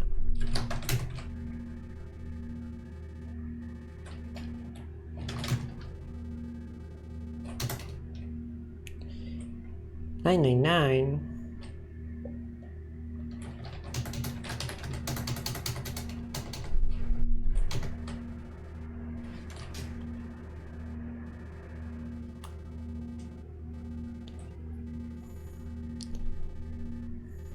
So for example, if we type open 1,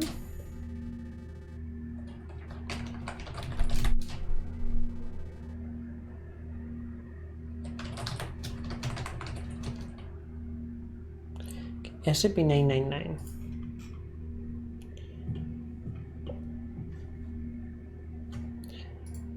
What if we...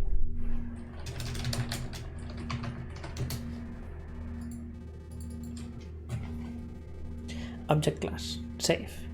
Special containment procedures. 999 is allowed to freely roam the facility. All personnel are allowed inside the SCP-999's holding area. Am I SCP-999? Description. SCP-999 appears to be a large, amorphous, gelatinous mass of translucent orange slime, described as playful and dog-like. Cool. Touching SCP's 999 surface causes immediate mild euphoria. Okay, but now we have to read the whole version. SCP-999.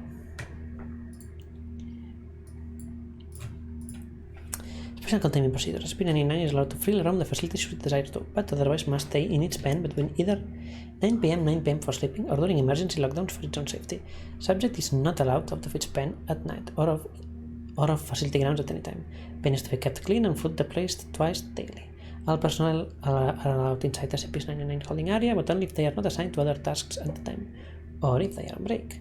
Subject is to be played with when bored and spoken to in a calm, non-threatening tone. Description: SCP-999 appears to be a large amorphous gelatinous mass of translucent orange slime, weighing about 54 kilograms, with a consistency similar to that of peanut butter. Huh. Oh, that's very dense then. Subject's size and shape is easily malleable and can change shape at will. Though when addressed, SCP-999 becomes a rounded, oblate dome roughly 2 meters wide and 1 meter in height. That's a lot for being 54 kilograms. The surface of SCP-999 consists of a thin, transparent membrane similar to that of an animal cell, roughly 0.5 centimeters thick, and is highly elastic, allowing SCP-999 to flatten portions of its body up to 2 centimeters thin.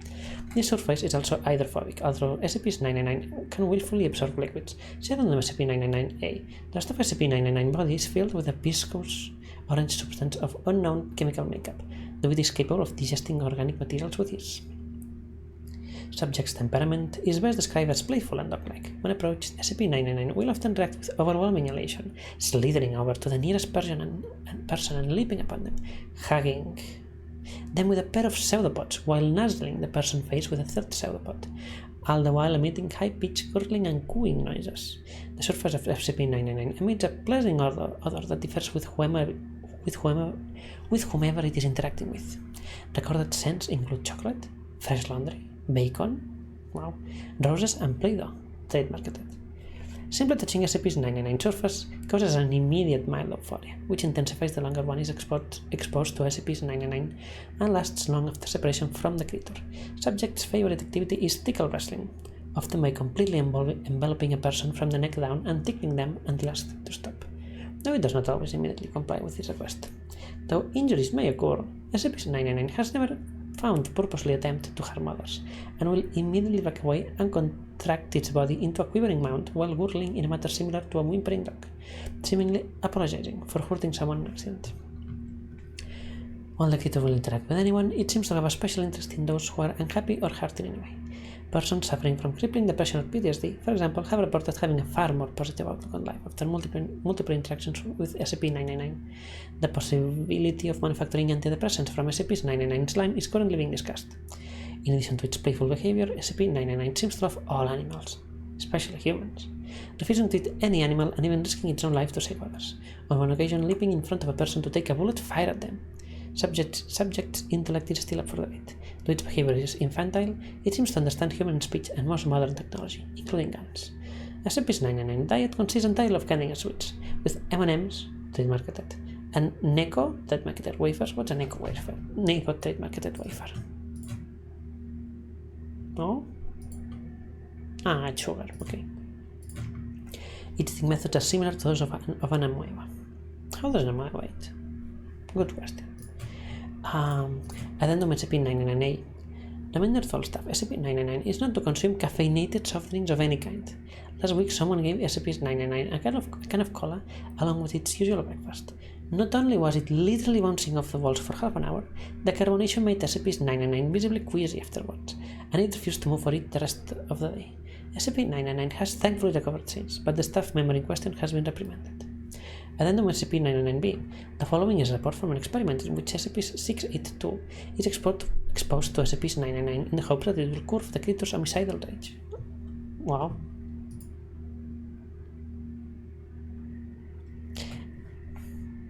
Well. SCP-682 must be destroyed as soon as possible. At this time, no means available to SCP teams are capable of destroying SCP-682, unable to cause massive physical damage. Should be contained within a 5 meter x 5 meter x 5 meter chamber with 25 cm reinforced acid resistant steel plate lining all inside surfaces.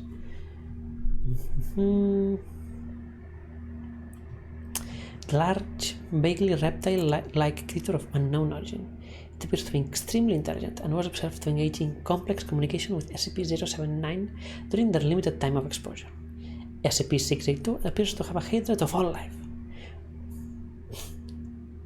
Wow, what a drama king. Which has been expressed in several interviews during containment. Okay, it can speak? Oh yeah? Okay, this thing can speak, apparently. Well, bad person. Well, bad thing? Well, it's a vaguely reptile creature. Okay. So gargles. What is that? Disgusting. SCP-682 immediately steps on SCP-999, completely flattening SCP-999. Observers were about to abort the experiment when SCP-682 started talking again. What is this? I feel good. SCP-999 can be seen crawling up from between SCP-682 toes, up along its side and around its neck, where it clings on and begins gently nuzzling with its cephalopod. White green slowly spreads across SCP-682 faces. Feel so happy. Happy. SCP-682 repeats the word happy for several minutes, laughing occasionally before escalating into non-stop laughter. Laughter or laugher? Laughter, no? Has laughter gone...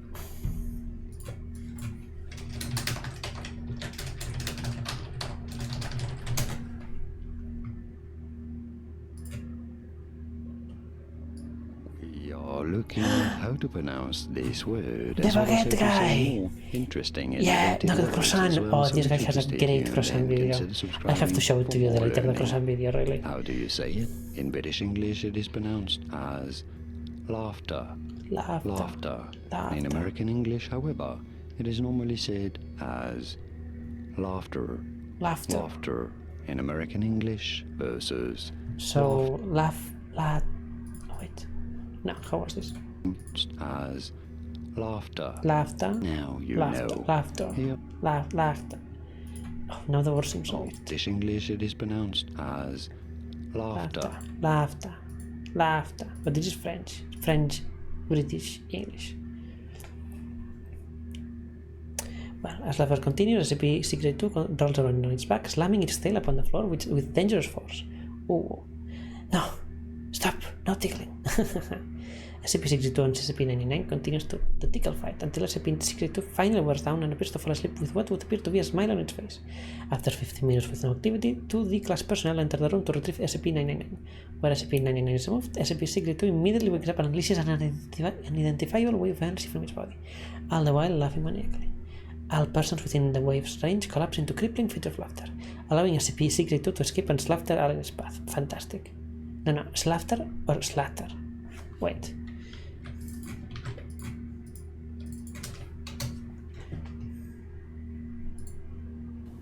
We are pronounced, so make sure to stay tuned to the channel. 2 different pronunciations in English. In British English, it is said as slaughter. Slaughter. So it's latter, but it's slaughter.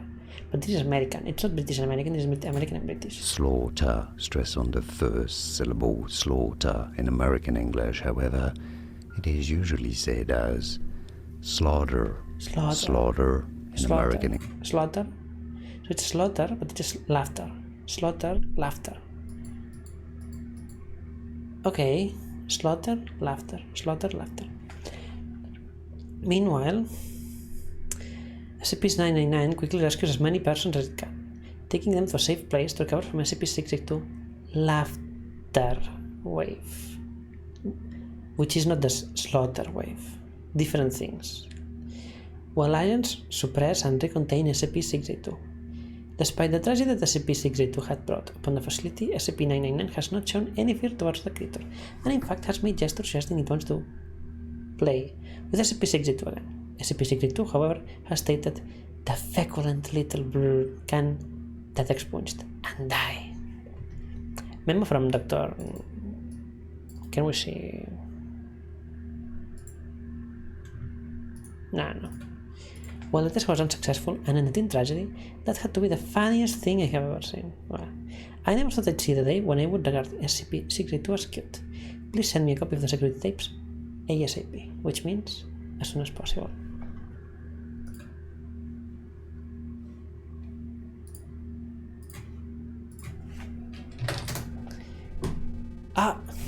It's quit, true. Okay.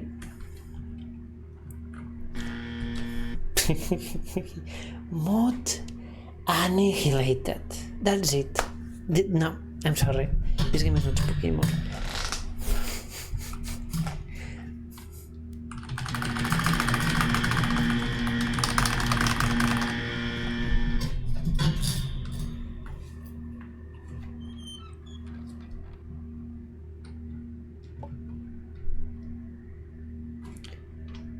Is this 999? Because if I remember correctly, 999 was 2 meters wide and 1 meter tall. So this is pretty compact. 999. 999.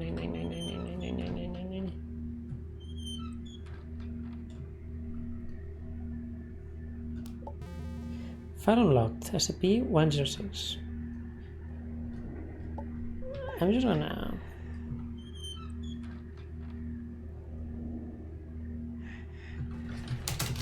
Quick! Let me save!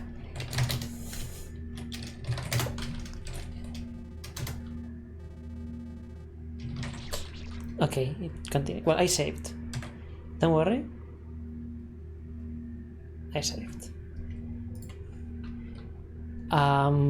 But I have to re-enter the room. Well, this gives time to read it. 106, I think, was.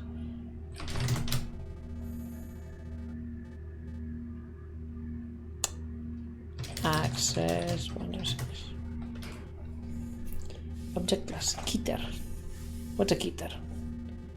Wait.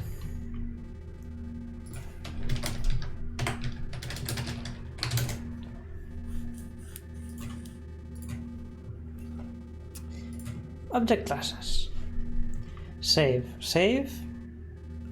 Are safe. Okay. Euclid. Euclid class SCPs are anomalies that require more resources to contain completely, or where containment is always reliable.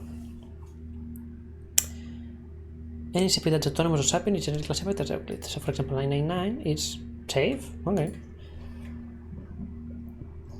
Sure. Keter. Exceedingly difficult to contain consistently or reliably, with containment procedures after being extensive and complex. Thaumiel specifically used to contain other SCPs. So Thaumiel are SCPs that contain other SCPs. Apollyon are SCPs that cannot be contained. So, good luck. Archon could theoretically be contained but are best left uncontained for some reason. Ticonderoga cannot be contained but also do not need to be contained. And non-standard object classes. Explained. They are being understood. Oh. You can have explained the SCPs. Alive. That's a super attack. Wait, what other attack covers other attacks? Who's Alexandra? Attack Cloud. No, I want SCP. Yeah, what is attack? Attacks are keywords that can be found at the bottom of any page in the wiki. That will allow you to find other pages with similar elements. Well, you would think so. Okay, I think this is too much to ask. No physical interaction with SCP-106 is allowed at any time. SCP-106 is to be kept in a suspended, brightly lit container. Description: SCP-106 appears to be an elderly humanoid. SCP-106 causes a corrosion effect on all solid matter. SCP-106 is capable of passing through solid matter.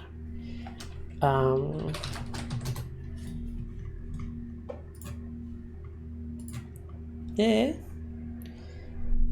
It's him or them, I guess. No physical interaction with SCP-106 is allowed any time. All physical interaction must be approved by no less than a 2/3 vote from O6/command. Any such interaction must be undertaken in AR2 maximum security sites. After a general non-essential staff evacuation, all staff, research, security, class D, etc., are to remain at least 60 meters away from the containment cell at all times, except in the event of breach events. SCP-106 is to be contained in a sealed container, comprised of lead-lined steel. The container will be sealed within 40 layers of identical material, each layer separated by no less than 36 centimeters of empty space. Support struts between layers are to be randomly spaced. Container is to remain suspended no less than 60 centimeters from any surface by LO-IID electromagnetic supports. Secondary containment area is to be comprised of 16 spherical cells, each filled with various fluids and a random assembly of surfaces and supports.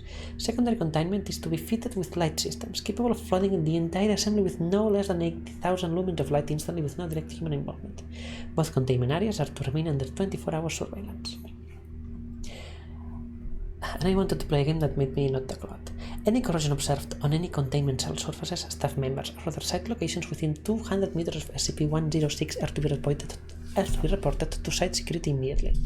Any objects or personnel lost to SCP-106 are to be deemed missing, killed in action. No recovery attempts are to be made under any circumstances. Note: continued research and observation have shown that, when faced with highly complex random assemblies of structures, SCP-106 can be confused, showing a marked delay on entry and exit from said structure. SCP-106 has also shown an aversion to direct sudden light. This is not manifested in any form of physical damage, but a rapid exit into the pocket dimension generated on solid surfaces. These observations, along with those of lead aversion and liquid confusion, have reduced the general escape incidence by 43%. The primary cells have also been effective in recovery incidents requiring recall protocol. Observation is ongoing. SCP-106 appears to be an elderly humanoid with a general appearance of advanced decomposition. This appearance may vary, but the rotting quality is observed in all forms. SCP-106 is not exceptionally agile and will remain motionless for days at a time. Only 4 days? Waiting for prey. SCP-106 is capable of scaling any vertical surface and can remain suspended upside down indefinitely. Cool. Grandpa knows parkour. When attacking, SCP-106 will attempt to incapacitate prey by damaging major organs, muscle groups, or tendons, then pull disabled prey into its pocket dimension. Ooh. SCP-106 appears to prefer human prey items in the 10-25 years of age bracket. Oh, no, I retired. Oh, creepy. 10-25? So Leonardo DiCaprio. Got it. SCP-106 causes a corrosion effect in all solid matter it touches, engaging a physical breakdown in materials several seconds after contact. This is observed as rusting, rotting, and cracking of materials, and the creation of a black, mucus-like substance similar to the material coating SCP-106. Next stretch. This effect is particularly detrimental to living tissues, and is assumed to be a predigestion action. Corrosion continues for 6 hours after contact, after which the effect appears to burn out. SCP-106 is capable of passing through solid matter, leaving behind a large patch of its corrosive mucus. SCP-106 is able to vanish inside solid matter, entering what is assumed to be a form of pocket dimension. SCP-106 is then able to exit this dimension from any point connected to the initial entry point. Examples: entering the inner wall of a room and exiting the outer wall, entering a wall and exiting from the ceiling. It is unknown if this is the point of origin for SCP-106 or a simple lair created by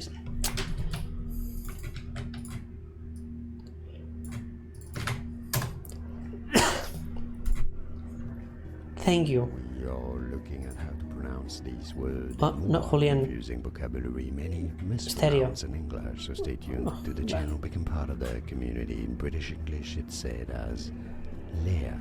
Lair. Oh, I thought it was lair. Okay. Created by SCP-106.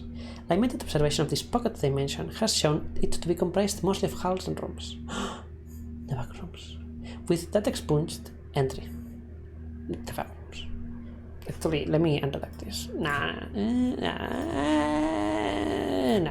This activity can continue for days, with some subjected individuals being released for the express purpose of hunting, recapture, that expunged. Addendum. SCP review notes. Due to the exceedingly difficult to contain nature of SCP-106, SCP is to be reviewed every 3 months or during a post-breach incident. Physical restraints are impossible, and direct physical damage appears to have no effect on SCP-106. Current SCP, as of revolves around basic observation and immediate response. Previous, more proactive special containment procedures have been recalled due to the events of breaches and notes of behavior. SCP-106 appears to go through long periods of dormancy, in which it will remain completely motionless for up to 3 months. The cause of this is unknown. However, it has been shown that this appears to be used as a lulling. Lulling.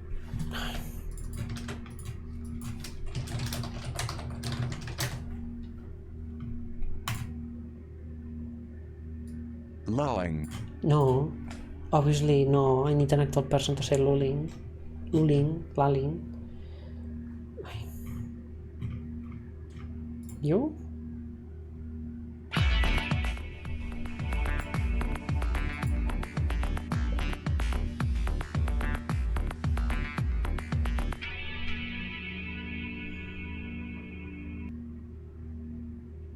Lulling.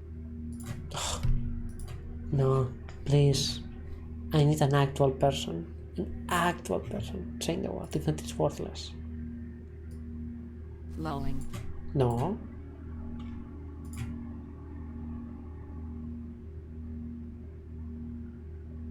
Lulling. No.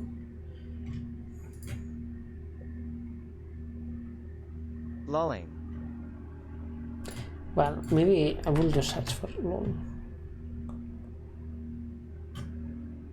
You? Lull. No. Mole? Lullaby? Nah. Yu-Ying tactic. SCP-106 will emerge from this state in a very agitated state. I will attack and abduct staff and cause gross damage to its containment cell and the site at large. Recall protocol murmur. SCP-106 appears to hunt and attack based on desire, not hunger. SCP-106 will attack and collect multiple prey items during a hunting behavior event. Treats. Oh, look, from fiction. Or fan reality. Keeping many alive in the pocket dimension for extended periods of time. SCP-106 has no determinable limit and appears to collect a random number of prey items during an event. The inner dimension accessed by SCP-106 appears to be only accessible by SCP-106 and the people it captures. Recording and transmission devices have been shown to still operate inside this dimension. Those recordings and transmissions are very degraded. It appears that SCP-106 will play with captured prey, and appears to have full control of time, space, and perception inside this dimension. SCP-106 appears that expunged. Well, it appears this. And then it links to another SCP. Oh.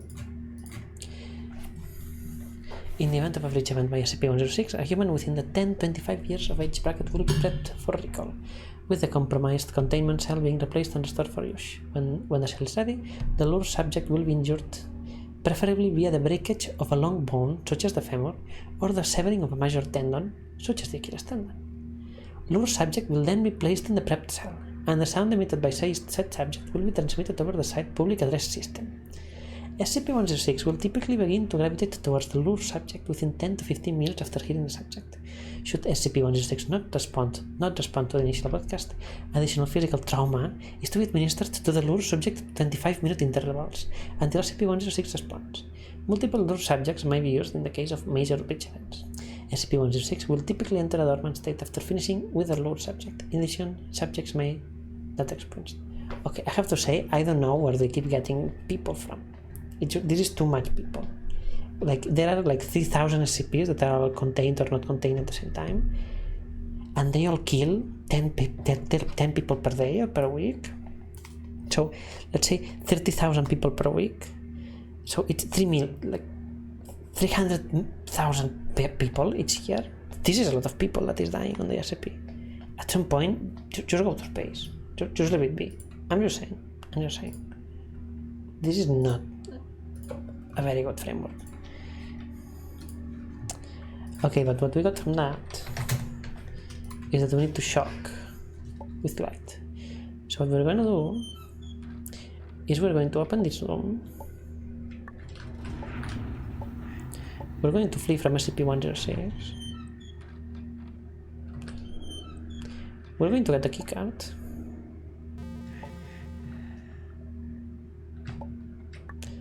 We'll come for you later.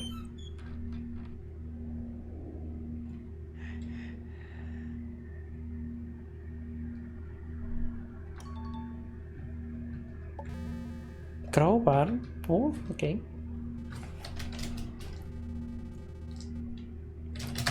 You see, as I was reading, I was thinking.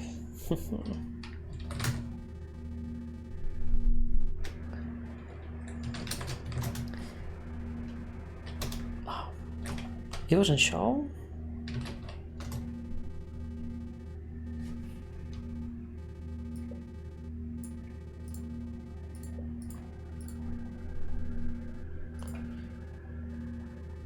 It was access and then open, okay.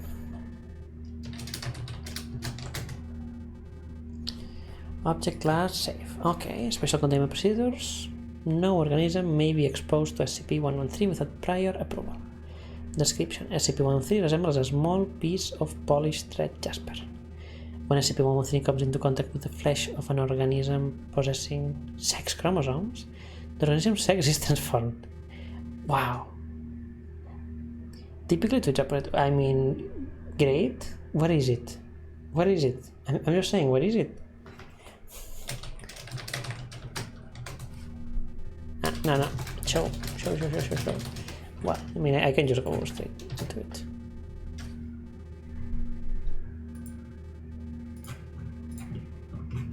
Well, this one seems shorter. SCP is to be kept in standard storage by Site-23. SCP-113 may be handled with laboratory gloves, or not. No organism may be exposed to SCP-113 without prior approval. Personnel exposed to SCP-113 are to be kept under medical observation for 7 days. SCP-113 resembles a small polished piece of red jasper. Analysis shows that SCP-113 is not composed of jasper, but redacted composition similar to that of other recovered objects. When SCP-113 comes in direct contact with the flesh of an organism possessing sex chromosomes, the organism's physical characteristics associated with gender and biological sex are transformed, including genetics and secondary sexual characteristics, either reversed or altered. This process occurs in 4 stages. Okay, yeah. Let's see how that works. Stage 1 lasts approximately 0.2 seconds. SCP bonds with the cells that it touches and induces an unidentified chemical change. This process causes tissue damage similar to mild burns. Sure. And SCP-113 cannot be removed from contact with the subject until all stages complete. Yeah. This probably explains the brutal thing.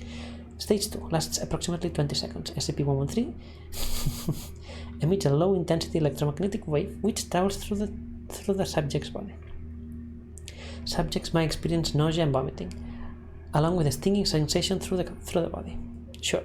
Stage 3 lasts approximately 60 seconds. Through this stage, the subject's cellular makeup is temporarily transformed.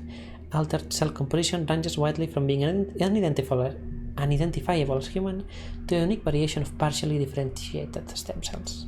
The subject will experience intense stimulation of all sensory nerves during the final 20 seconds of this stage, and describe this part of the process as extremely painful. Well, it's only 20 seconds.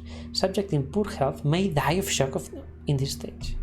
At the end of this stage, the subject's biological sex is permanently altered. In standard cases, the subject's biological sex will be changed to the opposite biological sex. Is it fine if I say sex so much on Twitch? Sex. All primary and secondary sexual characteristics are altered accordingly. Stage 4. SCP-113 disengages from the subject and becomes inert. Subjects with sex chromosomes atypical for their species, such as intersex humans, are affected in unpredictable ways by SCP-113. In human intersex subjects, this appears to be influenced by gender and identity. Such subjects may be unaffected, or their bodies may change to match baseline male or female bodies with sex chromosomes to match, or other results may occur. Usually, change seems to match or partially match subject's gender identity during initial use, if gender identity is non-standard. Wait, what? Change seems to match or partially match subject's gender identity during initial use, if gender identity is non-standard. Okay. Whether SCP-113 alters its effect based on the presence of a non-standard gender identity is under investigation. So, non-binary people are too powerful for SCP-113 to handle. Gotcha. Okay, later. Gender identity of human subjects is not typically altered by SCP-113. In subjects with non-standard gender identities, typically gender identities which do not match their pre-exposure biological sex, this usually results in positive psychological effects. In subjects with standard gender identities, male-female, matching pre-exposure biological sex, psychological effects are usually negative. These appear to be natural psychological reactions, and not an anomalous effect of SCP-113. SCP-113 exposure results in unusual effects in certain species. In Varanus komodoensis, the Komodo dragon, a number of ZW/ZZ individuals were transformed to possess WW chromosomes instead of ZZ or ZW, which was in every instance fatal. In Caenorhabditis elegans, a nematode,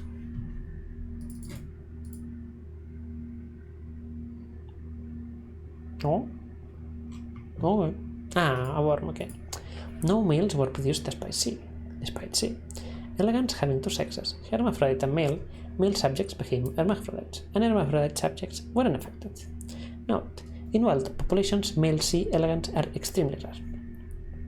Subjects of single-sex hermaphroditic species, such as earthworms, will not be transformed by SCP-113. The object's process will stop at the second stage, and the object will become inert. Previously exposed subjects may undergo SCP-113 effects again by reinitiating contact with SCP-113 after approximately 60 seconds have passed. However, in 25% of cases, immediate second exposure to SCP-113 fails to transform the subject correctly. Transformation failure varies in nature, but usually includes massive bone, organ, and tissue damage to the subject, as well as partial or complete obliteration of genitalia. This commonly results in death by organ trauma or internal bleeding. Failure rate can be affected by subjects not coming into contact with SCP-113 for a lengthy period of time, which varies by subject. Patterns are under research. Under normal circumstances, transformation failure rate increases exponentially under multiple exposures. Subjects who survive repeated exposure are eventually transformed that expunged. Ooh. Further, anomalous elements continue to appear as exposure count increases.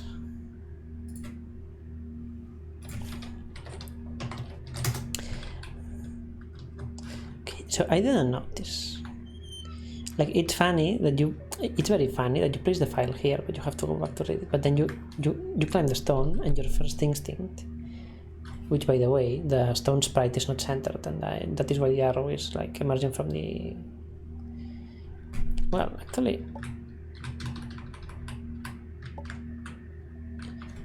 yeah, it's emerging from the origin probably. Ah, yeah, look, bow, no bow. Bow, no bow, bow, bow, bow, bow. Okay, I'm just saying.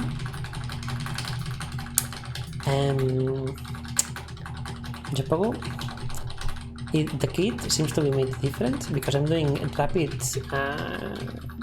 exposure back and forth, and the kit is not mutating into any data expunged. I mean, where's my data expunged? I'm just saying. Is this how O was formed? Who knows?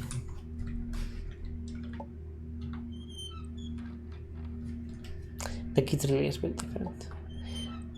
Anyways, clearly. Nice. Uh-oh. I know no. But I'm gonna do it anyways for the bit.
No, nothing happens.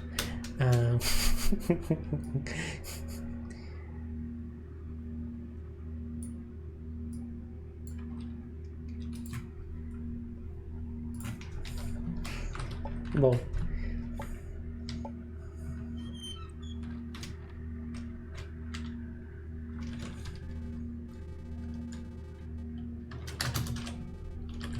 I think the sound of silence is dumb because, like,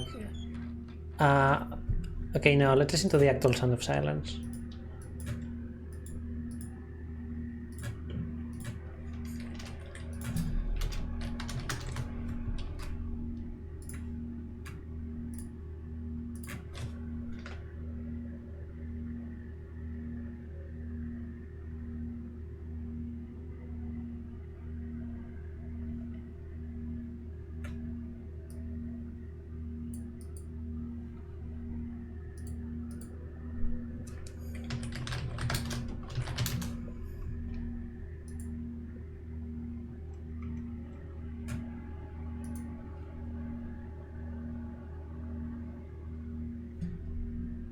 Wait, I'm going to point out. This is how silence sounds. But then again, this is not how the silence sounds, but this is how the silence feels. So in that sense, yeah, I really like the song, of course.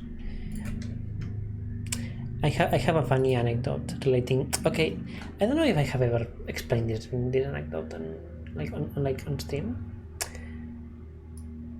But it's a funny anecdote, so I'm gonna explain it. Okay, so I have an acquaintance, let's say. This acquaintance came to me and said, hey, I need music because I want to drive. I want music that I can put during the drives. I said, of course, I have several playlists of music. So I will send, so I was thinking, okay, then I will give them my playlist. It's a playlist that where I have albums, like whole albums. So I want to listen to something, but I don't want to think about it for the next hour and a half. So I go here, usually towards the bottom, and I go, okay, so I'm going to listen Flying Beagle, which the album is not super inspiring, but look at the cover. Yeah, no? I mean, how can you not listen to this album? How can you not? So I just send them the playlist. But what's the issue here? YouTube playlist menu is now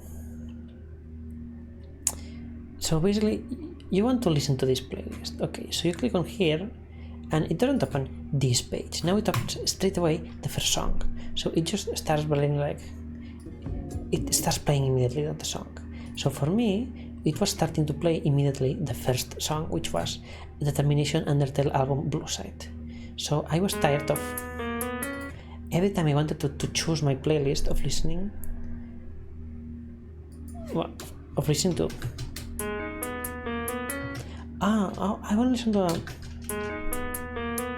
I want to chill a bit. I didn't want to tire Undertale music, like songs like that. So I put as a buffer, I put 433 minutes of silence as the first track. So when I clicked on the playlist, the song that started would be nothing, and after this I could actually scroll down and choose whatever I wanted to actually listen to. Magdalena Bay is pretty good, by the way. Thing is, this acquaintance that I sent the playlist to didn't know that, and they didn't even look at the playlist. So they started driving, they just put the playlist that I told them, hey, this is a playlist. It has albums. They just put it, and they started waiting for the music to start. The thing is, they started driving, so they couldn't check what was happening, and nothing was playing, and they started like getting crazy, like why, what's happening, oh my god, are my speakers broken, is my phone broken? I don't know, because clearly the music is playing, why wouldn't anything play? And eventually 4 minutes and a half passed, and on 7 in the morning, on the middle of a rainy street, suddenly what played? Well, I'll tell you what plate. This plate.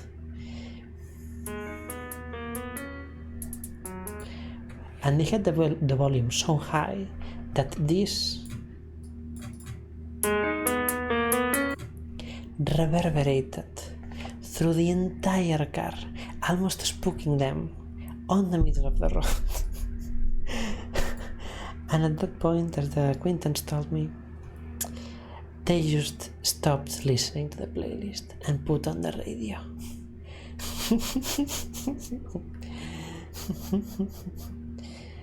And that's one of several funny stories I have regarding 4 minutes and 33 seconds of silence.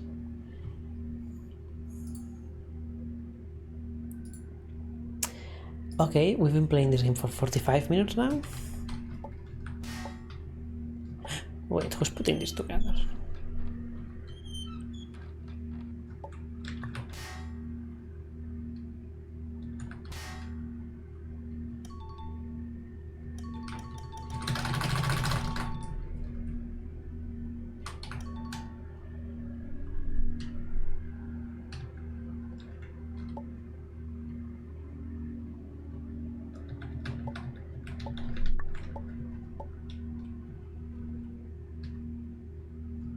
Oh,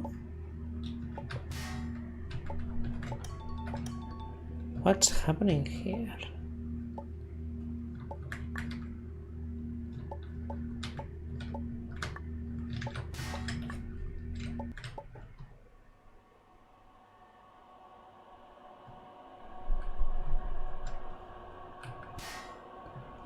Okay, and I need a better keycard to escape. Wait, how do I get back?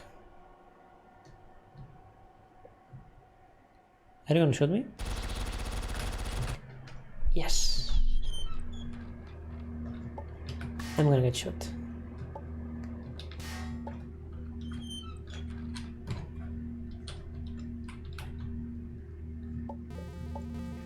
Oh, what?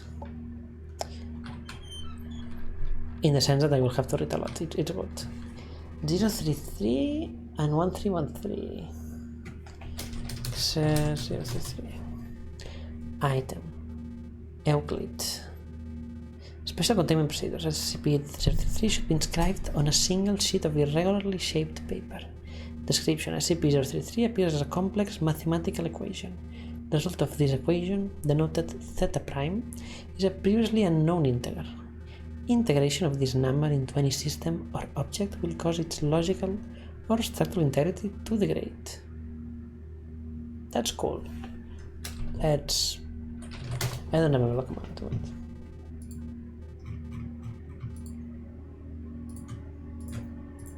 I know, help.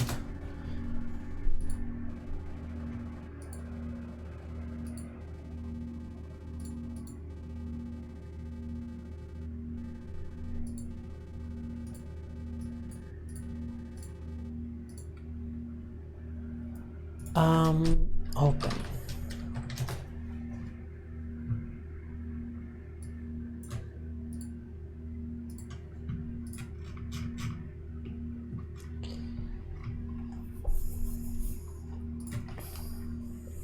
SCP-133.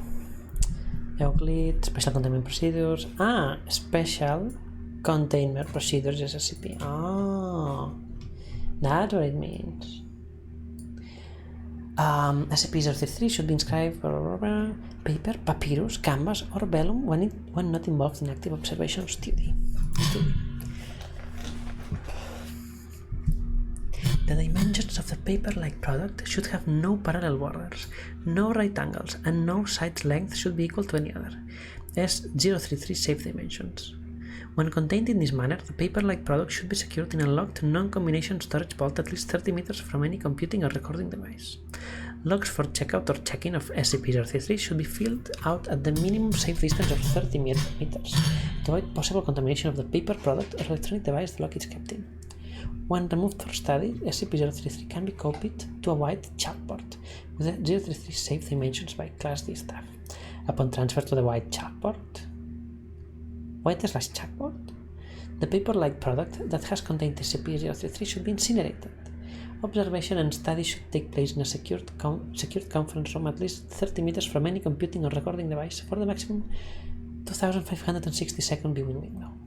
All observations or notes should be made on 033 safe materials. Under no circumstances should any notes regarding SCP-033 leave the storage facility or be input into a computing or recording device. At precisely 2000 seconds of viewing, research must stop, and SCP-033 should be transferred to a new S-033 safe paper-like product and returned to storage by Class D staff. The white chalkboard utilized in research must be incinerated as soon as possible after the transfer is complete, regardless of whether SCP-033 has faded naturally from its surface at 2560 seconds. Whether 033 safe procedures halt or merely slow the deleterious effects of SCP-033 is unknown. It is theorized the irregular borders and handcrafting by mathematically unpredictable humans somehow disrupt the logic which allows SCP-033 to function. SCP-033 appears as a field of complex mathematical symbols, ranging from simple layman identifiable representations of those, only interpretable by highly trained mathematicians. I read this sentence wrong. I was already finishing it here, and then there was this.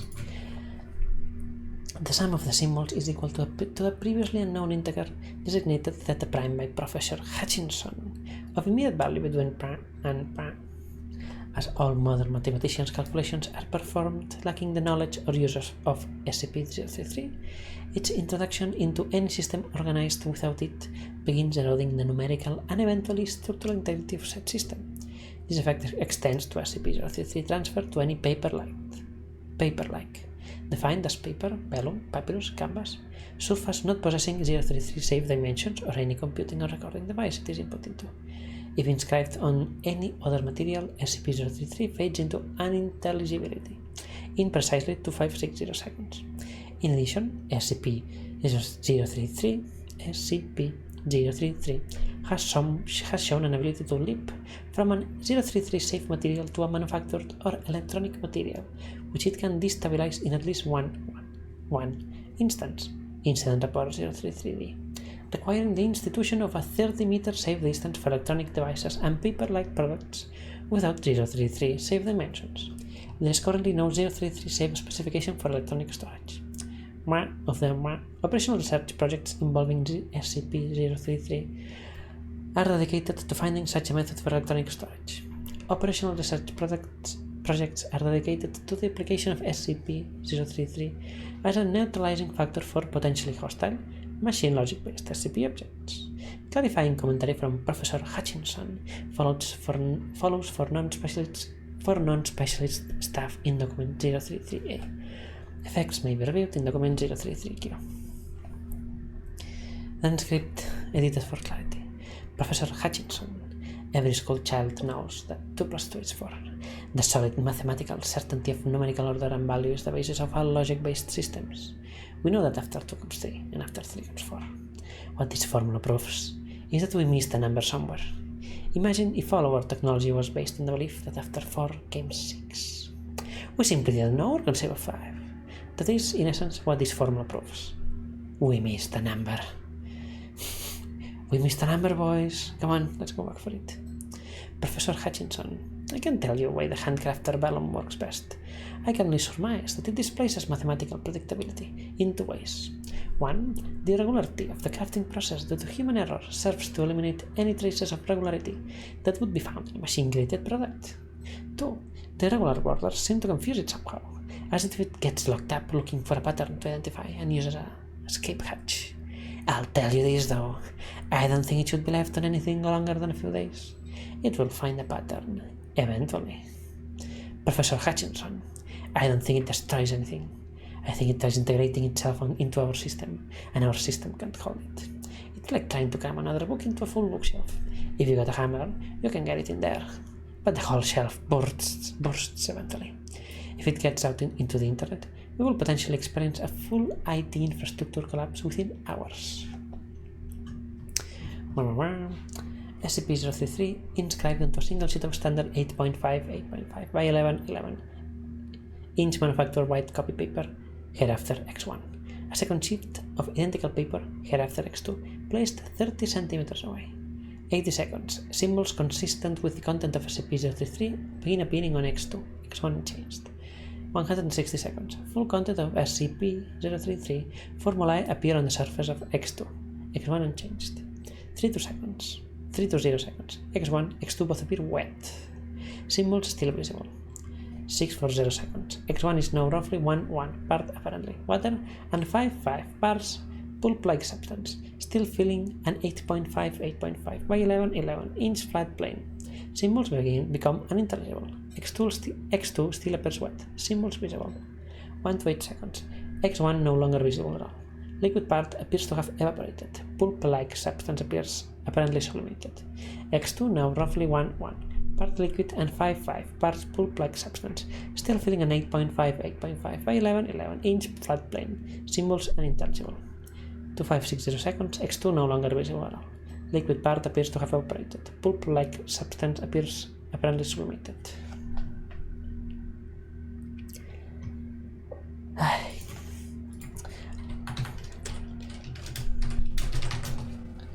Okay, now for 1313. Keter. Dangerous. Special containment procedures.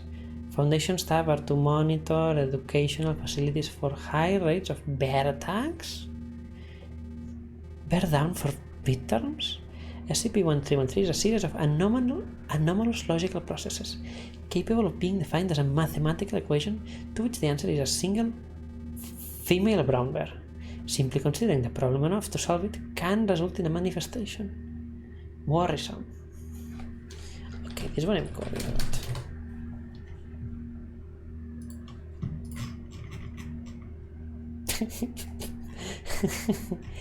Okay. SCP-1313 is not currently contained. As a way of limiting the impact on the anomaly, Foundation staff are to monitor all educational institutes for high rates of bear attacks, and dispatch MTF Delta 10 answer key to the sites of incidents as soon as possible. Amnestics are to be administered to any civilians with knowledge of SCP-1313. All copies of SCP-1313 are available from the Foundation archives. Under no circumstances are any Foundation personnel to have complete knowledge of the problem. Any staff found solving SCP-1313 are to be reprimanded, and if the situation warrants, terminated, immediately following the bear's capture. Excess bears are to be either released into the wild or used as food test subjects for suitable anomalies. Fact up. Description: SCP-1313 is an anomalous series of to which the answer is a single female specimen of Ursus arctos. The equation itself does not appear to be inherently anomalous, but rather a quirk of mathematics. Rather than producing any number in R/A, the set of all real numbers that are not animals.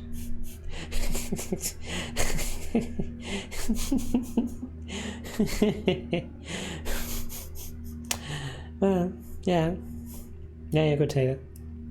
SCP-1313 resolves to produce a tangible, adult, and frequently unraised grizzly bear. I don't know, maybe I have been reading SCPs for too long, but I'm starting to feel lazy. I'm reading, like delirious of reading this. This is delirious. The resolution does not have to be physically represented, and simply considering the problem long enough to arrive at the solution has resulted in a bear's manifestation in or around the subject solving it. SCP-1313 does not require any particular mathematical ability to comprehend, beyond the basic understanding of elementary algebra, but all steps of the sequence must be completed in order to reach the correct answer. Skipping parts of the process or attempting to start midway through will not result in any anomalous effects, and will likely produce a purely mundane result.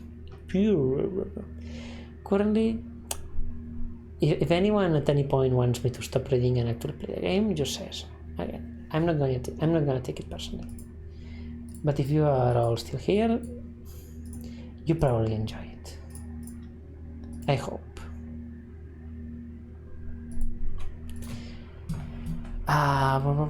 Following information: SCP-1313 for SCP-1313 itself conforms to all axioms used in current number theory.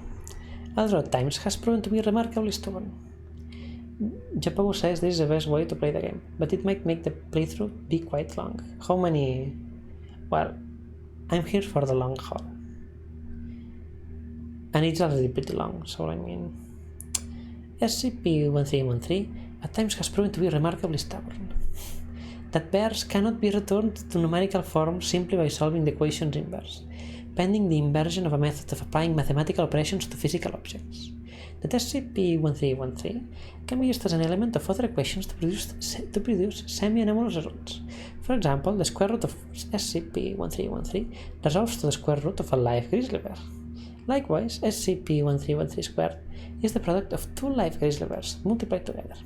It is not recommended that such derivative equations be solved, as the creatures produced are usually poorly integrated into our reality, and invariably extremely hostile during their brief periods of existence. Footnote 1. Research into the possible military applications of irrational, exponential, and imaginary grizzly bears is currently being undertaken by a joint team from the Foundation's mathematical and zoological departments. That grizzly bears exist within the set of all real numbers, and are not prime. The square root of a grizzly bear is prime, however, and is the only prime number that A is not a cardinal number, B is neither even nor odd, and C contains an animal component. The implications that the root of a bear is an integer, and therefore that bears themselves exist on an ordinary number line, are currently being investigated by Professor Hutchinson. Professor Hutchinson? Oh? What do you mean, Professor Hutchinson? Oh. Ah, no, this is a link to SCP-033. Okay. SCP-1313 first came to the Foundation's attention in 1967, whenever an attack was reported at White Cross High School, Hereford, England. 1724. 1,724 separate incidents of bear attacks in educational institutes have been observed since, with an estimated 1,600 fatalities and 900 further non-fatal injuries. Of the 1,724 bears and mathematical bear composites generated, at least 20% are still at large. Notice, if during the reading of this document you have pondered the nature of SCP-1313, to such a degree that you feel you have independently formulated a portion of its structure, you are advised to make your way to your site's nearest amnesic distribution station, and then, following administration, to animal control. Failure to do so may result in disciplinary action and or bear-related injuries.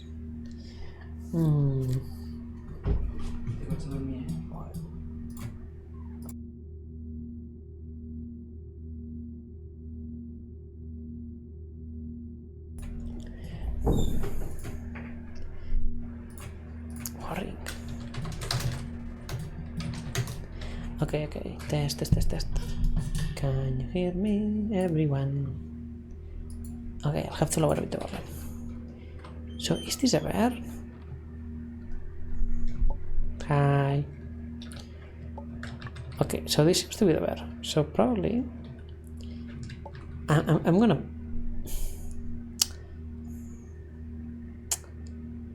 okay, this is a bear that rapidly decomposes. And a question mark. Or a staff.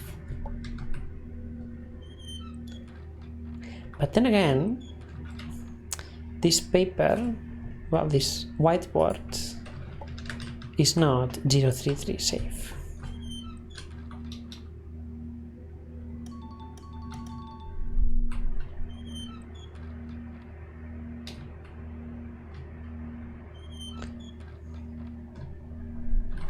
Is this a door that just kicks you out?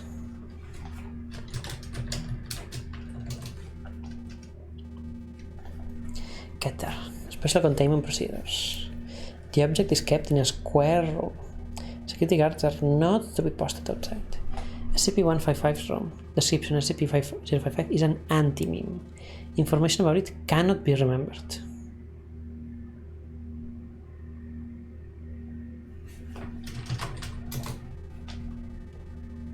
Well, I'm just gonna...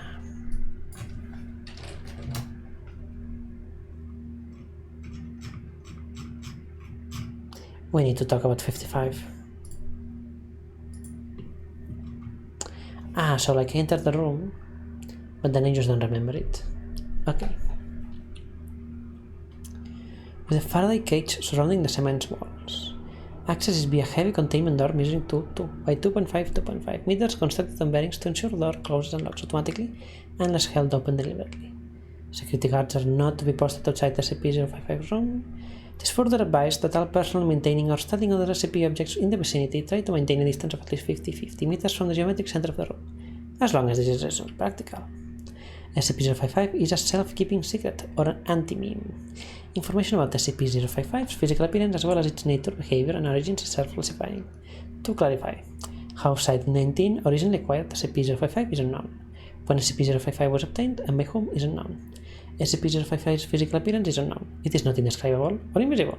Individuals are perfectly capable of entering SCP-055's container and observing it, taking mental or written notes, making sketches, taking photographs, and even making audio-video recording.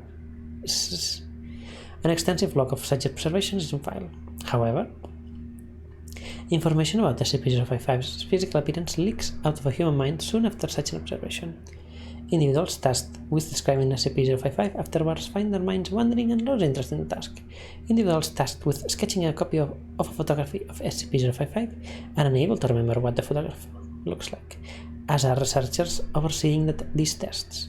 Security personnel who have observed SCP-055 via closed-circuit television cameras emerge after a full shift exhausted and effectively amnesiac about the events of the previous hours. Who authorized the construction of SCP-055 containment room, why it was constructed in this way, or what the purpose of the described containment procedures may be, are all unknown. Despite SCP-055's container being easily accessible, all personnel at Site-19 claim no knowledge of SCP-055's existence when challenged. All of these facts are periodically rediscovered, usually by chance readers of this file, causing a great deal of alarm. This state of concern lasts minutes at most, before the matter is simply forgotten about. A great deal of scientific data has been recorded from SCP-055, but cannot be studied. At least one attempt has been made to destroy SCP-055, or possibly move it from containment at Site-19 to another site, meeting failure for reasons unknown. SCP-055 may present a major physical threat, and it may have killed many hundreds of personnel, and we wouldn't know it. Certainly, it presents a gigantic mimetic mental threat, hence its Kitter classification. Document 055-1 Analysis of SCP-055. The author puts forward the hypothesis that SCP-055 was never formally acquired by and is in fact an autonomous or remotely controlled agent. Inserted at Site-19 by an unidentified third party for one or all of the following purposes: to silently observe or interfere with activities at Site-19, to silently observe or interfere with activities at other SCP locations, to silently observe or interfere with activities of humanity worldwide, to silently observe or interfere with other SCP projects, to silently observe or interfere with... No action to counter any of these potential threats is suggested, or indeed theoretically possible. Addendum A. Hey, if this thing really is an anti-meme, why doesn't the fact that it's an anti-meme get wiped? We must be wrong about that somehow. Wait a minute. What if we were to keep notes about what it isn't? Would we remember those? Bartholomew Hughes, NSA. Document 0552, Report of Don Jock Marachek. Survey Team 19-055-127-BXE was successfully able to enter SCP-055's container and ascertain the appearance and, to some degree, the nature of the object. Notes were taken according to the project methodology. See, after which the container was sealed again. Excerpt from a transcript of personnel debriefing follows. And Dr. Hughes, okay, I'm gonna need to ask you some questions about number 55. Number what? SCP Object 55? The object you just examined. I don't know what you're talking about. I don't think we have a 55. Okay then, Johnny. I'd like you... Yeah, I'm calling them Johnny now. I'd like you to tell me what you've been doing for the past 2 hours. What? I don't know. Okay then, do you remember what we all agreed that it wasn't spherical? That what wasn't? Oh, yeah, right. It isn't round at all. Object 55 isn't round. So you remember it now? Well, no, I mean, I don't know what it is, but I know there is one. It's something you can't remember, and it's not a sphere. Wait a minute. What's not a sphere? Object 55. Object what? Doc, do you remember agreeing that something wasn't shaped like a sphere? Oh, right. Truly a hellish existence. It appears to be possible to remember what SCP-055 is not, negations of fact, and to repeatedly deduce its existence from these memories. Personnel involved in survey 19-055-127B Piche reported moderate levels of disorientation and psychological trauma associated with cycles of repeated memory and forgetfulness of SCP-055. However, no long-term behavioral or health problems were observed, and psych assessments of survey personnel showed consistent reports of this distress fading over time. Recommendations. It may be worthwhile to post at least one staff member capable of remembering the existence of SCP-055 to each critical site. And then we need to talk about 55, which is probably the same but like in loop.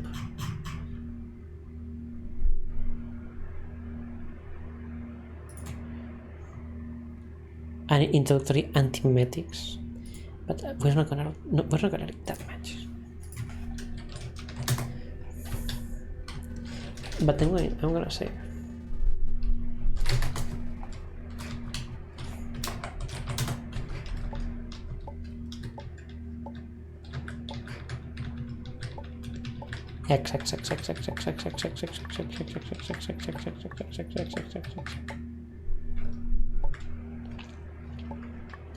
What is happening here?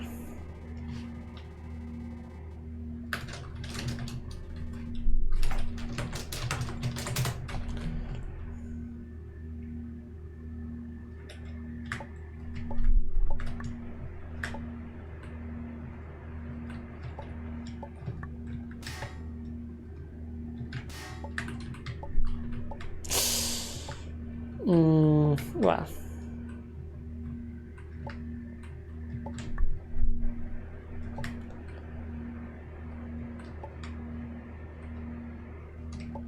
Oh, I can do that then, no?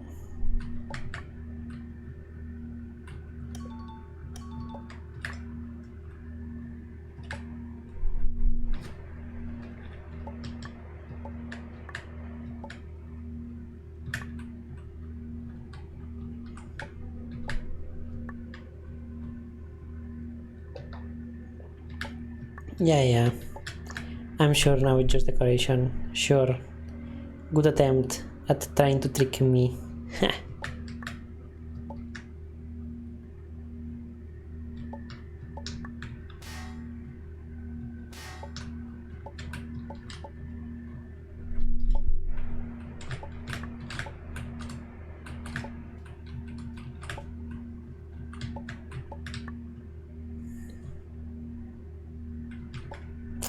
I'm going to solve a puzzle that doesn't even exist anymore. That's how much I'm going to win at this game.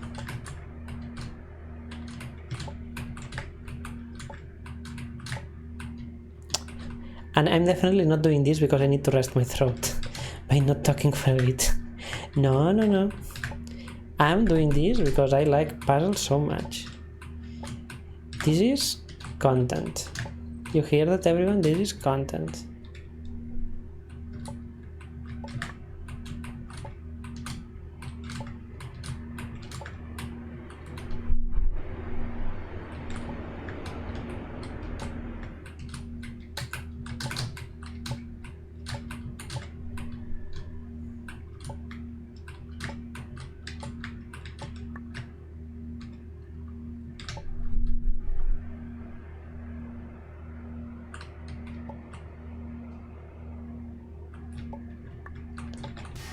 Can I? Okay, I can.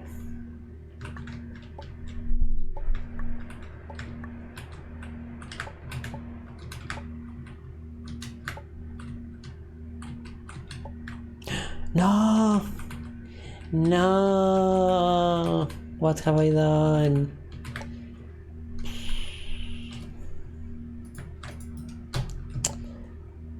Have done a great mistake.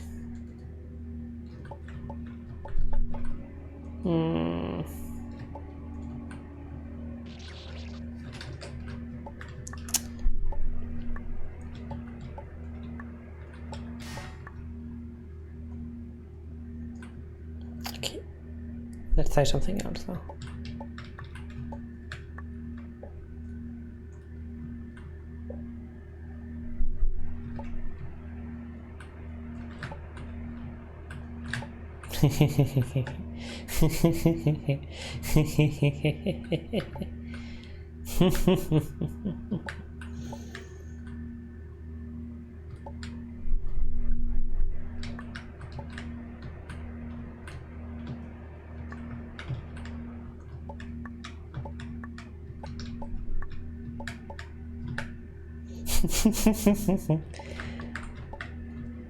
When I play a game, I play a game.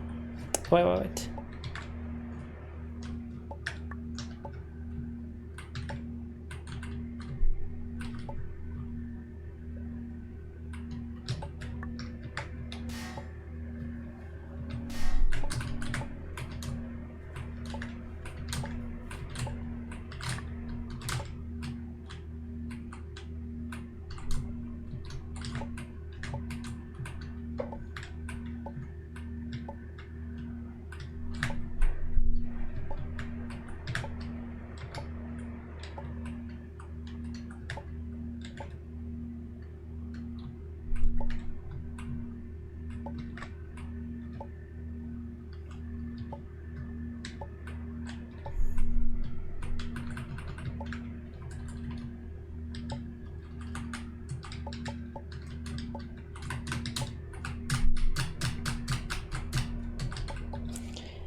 I can think of a way to trap myself in here, which is to make an 11 pixel gap that I can fall into with the correct align, and then I can squish into a wall to change my align.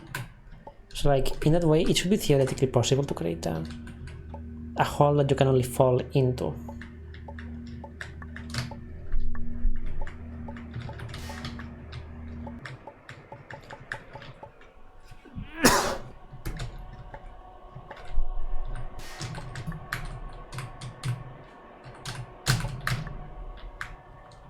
Yeah, why didn't I get back into the vent?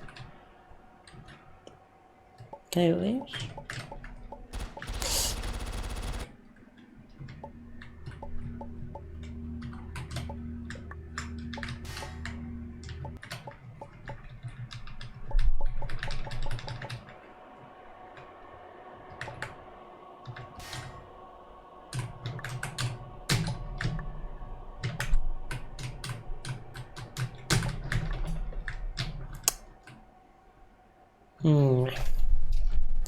I don't want to do a 4.5 like that.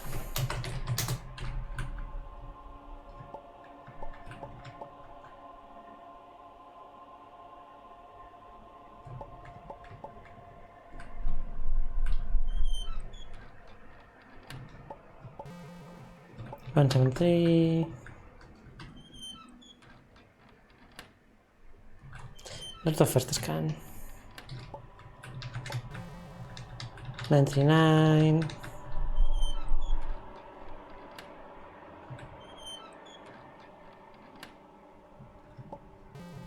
Three 125.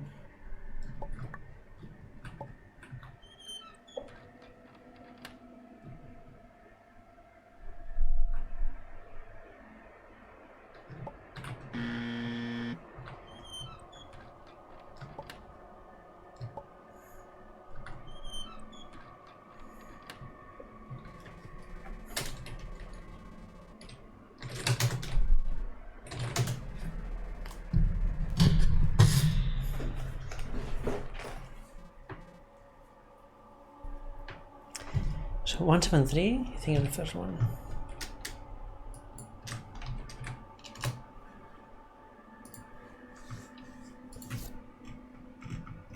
Short one, nice. For my throat. I'm clearly enjoying the game.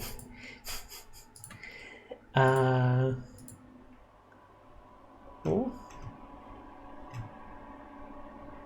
Okay. Euclid. Which Euclid is require more resources to contain. Okay. Item SCP-173 is to be kept in a locked container at all times. When personnel must enter SCP-173 container, no fewer than 3 may enter at any time, and the door is to be locked behind them. At all times, 2 persons must maintain direct eye contact with SCP-173 until all personnel have vacated and relocked the container. Moved to Site 19, 1993. Origin is as of yet unknown. It is constructed from concrete and rebar with traces of Krylon brand spray paint. SCP-173 is animate and extremely hostile. The object cannot move while within a direct line of sight. Line of sight must not be broken at any time with SCP-173. Personnel assigned to enter container are instructed to alert one another before blinking. The trick is to blink with only one eye, then the other. If you're ever dealing with quantum objects, that's the trick. Personnel assigned to enter container are instructed to alert one another before blinking. Object is reported to attack by snapping the neck at the base of the skull, or by strangulation. In the event of an attack, personnel are to observe Class 4 hazardous object containment procedures. Personnel report sound of scraping stone originating from within the container when no one is present inside. This is considered normal, and any change in this behavior should be reported to the acting NHMCL supervisor on duty. The reddish-brown substance on the floor is a combination of feces and blood. Okay, origin of these materials is unknown. The enclosure must be cleaned on a bi-weekly basis. 939 maybe? Well, yeah.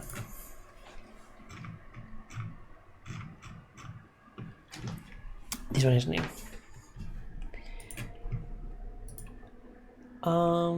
Check something.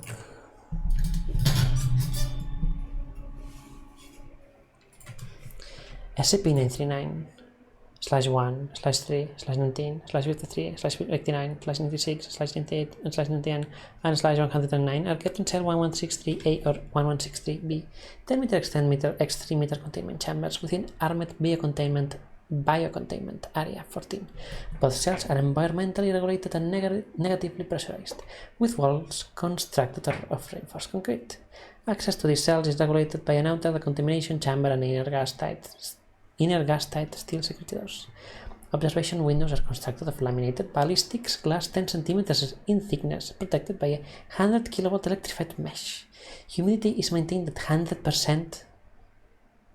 Doesn't this mean that it's flooded, or that the air can't absorb more water, more steam? At a temperature of 16 centigrade. Specimens are monitored at all times via infrared cameras. Level 4 authorization is required to access SCP-939. Their containment areas or the observation chambers.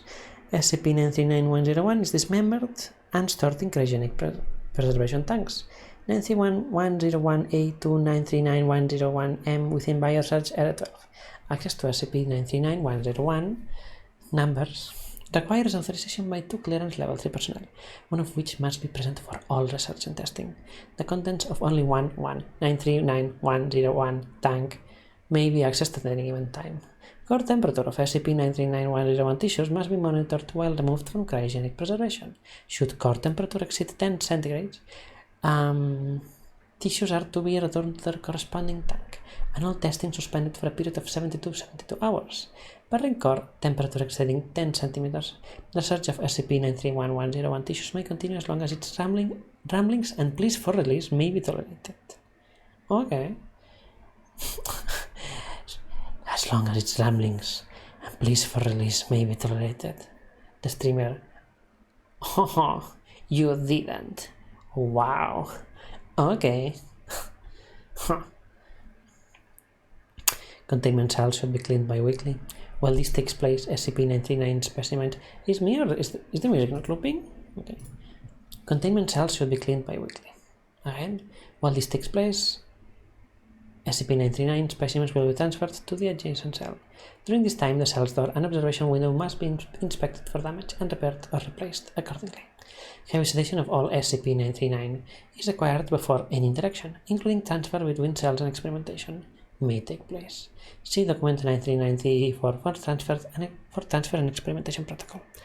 Level C hazmat gear is to be worn by personnel during interactions with SCP-939 specimens and in any areas which SCP-939 have been known to inhabit. This is interesting because first it tells you how to contain it, but it doesn't say what it is yet. So your imagination wanders. It wanders and wanders. and then afterwards you got told. It's fun. It's a fun way. I think, is this the gimmick? Is this the point of SCP? Because I knew it, I was familiar with some SCPs, but I was not familiar with how it worked. This is forcing me to interact with a lot of SCPs. Inhabit. Afterwards, standard decontamination procedures are to be observed by all personnel involved to ensure no secondary spread of amnestic agents occurs. Following incident ABC, A409393, all non-class D personnel interacting with SCP-939 for any length of time are required to wear two waterproof electronic pulse monitors for the duration of such interaction. These pulse monitors will transmit to a wireless monitoring system independent of a facility's main power grid, with at least one backup power system on standby. Should both an individual's pulse monitors flatline or otherwise malfunction, the wearer will be presumed dead. Personnel instructed to disregard all the wearer's subsequent vocalizations, and the breach of a containment declared automatically. Security personnel responding to such a breach are likewise required to wear these pulse monitors. Additionally, all live SCP-939 must be implanted with subdermal tracking devices upon capture. Description: SCP-939 are endothermic, pack-based predators which display atrophy of various systems similar to troglodytic organisms. The skins of SCP-939 are highly permeable to moisture and translucent red, owing to a compound chemically similar to hemoglobin. SCP-939 averages 2.2 meters tall, standing upright, and weighs an average of 250 kilograms. The weight is highly variable. Each of their 4 limbs end in 3-fingered claws with a 4th opposable digit, and are covered in setae, which considerably augment climbing ability. Their heads are elongated, devoid of even vestigial eyes or eye sockets, and contain no brain casing. The jaws of SCP-939 are lined with red, faintly luminescent fang-like teeth, similar to those belonging to specimens of the genus Caulidus.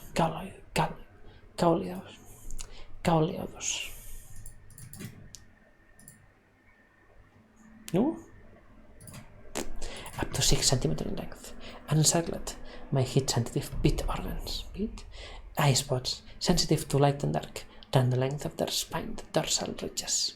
Their spines may be up to 16 centimeters long, and are to be believed to be sensitive to changes in air pressure and flow. That's it. That's a commentary. Just me repeating the word flow. They must have very good hip-hop. SCP-939 do not possess many vital organ systems, central and peripheral nervous systems, circulatory system, and digestive tract are absent. SCP-939 respiratory system is atrophied and serves no apparent purpose beyond spreading AMN C227, see below. SCP-939 have no apparent psychological need to feed, nor any way to digest consumed tissue. Ingested material typically accumulates in the respiratory system of SCP-939 and is regurgitated once the amount is sufficient to markedly inhibit its function. Despite the absence of many vital organ systems, SCP-939 are capable of bearing live young. See Addendum 10-16-1991. SCP primary method of luring prey is the imitation of human speech in the voices of prior victims, though imitation of other species and active nocturnal hunts have been documented. SCP-939 vocalizations often imply significant distress. Whether SCP-939 understands their vocalizations or are repeating previously heard phrases is the subject of ongoing study. Isn't this, as a person that hasn't read Frieren, isn't this basically Frieren? I'm just saying.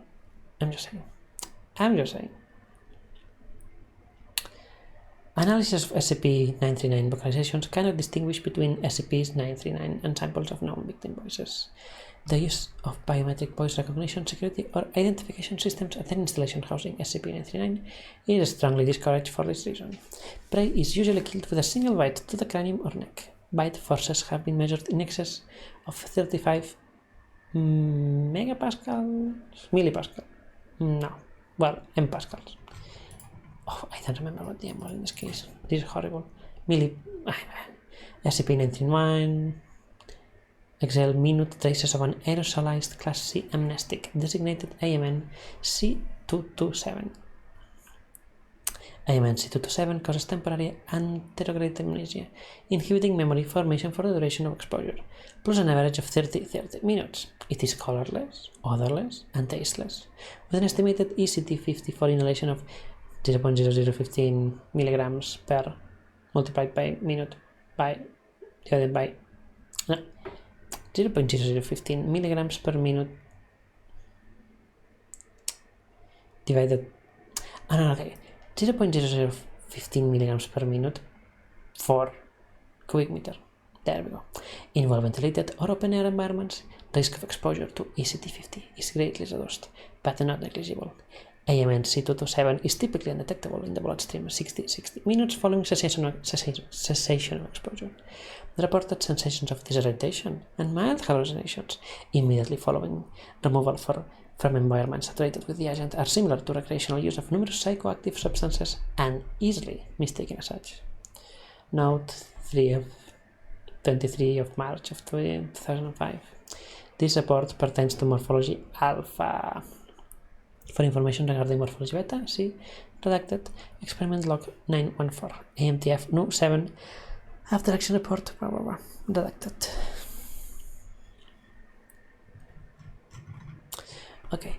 A log of traffic between capture teams during initial contact with SCP-939 is available here.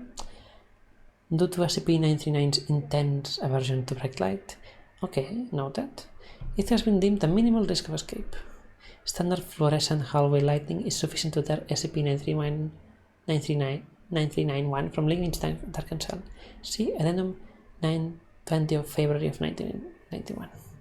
Let's read it now then. Containment of 9 SCP-939 specimens have been compromised following a silent night. I know that from the card game Library of Ruina. There was something night, no? There. Page scenario at Biocontainment and Research Site 06. Nearby civilian settlements have been evacuated on the pretense of a coming storm. Recovery teams have been deployed to the area. Okay, we'll continue with this later. Preliminary research into AMN C227 suggests potential for use as a general-purpose amnestic. Methods of mass-producing the agent, as well as possible adverse effects, are being investigated at Biocontainment and Research Site 06.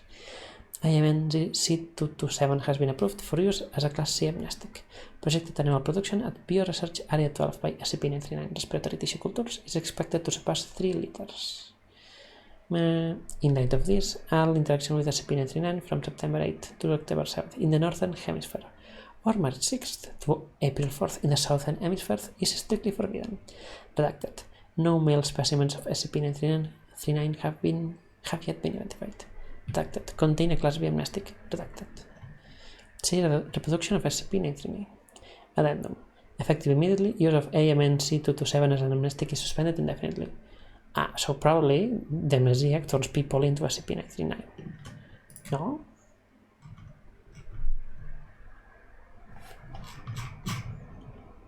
I'm not gonna read this, but I'm gonna eye through it.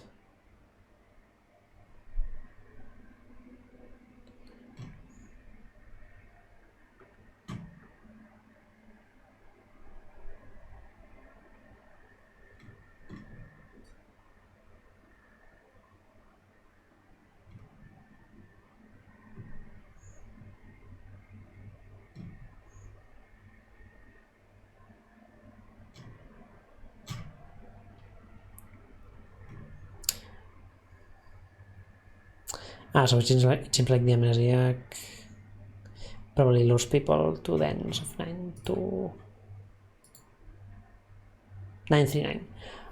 Okay, and then 3125.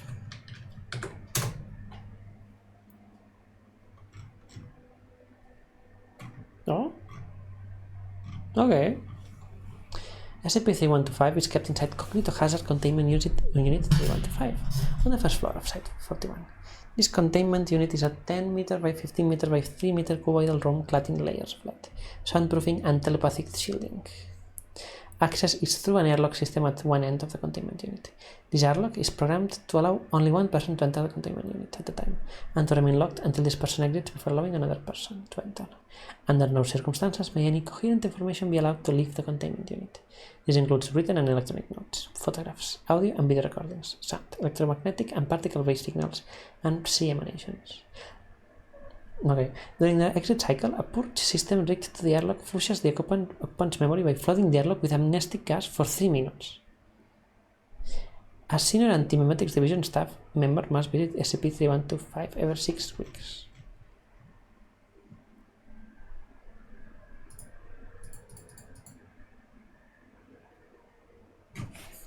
We're reading the whole novel.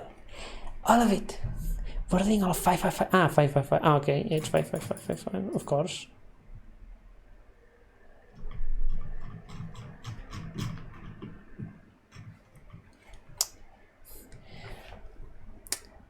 Is subjected to inverted containment protocols and is present everywhere in reality except for those places which have been specifically purged of its influence. The interior of cognitive hazard. Okay, we have already read this. Okay, description. Here we are.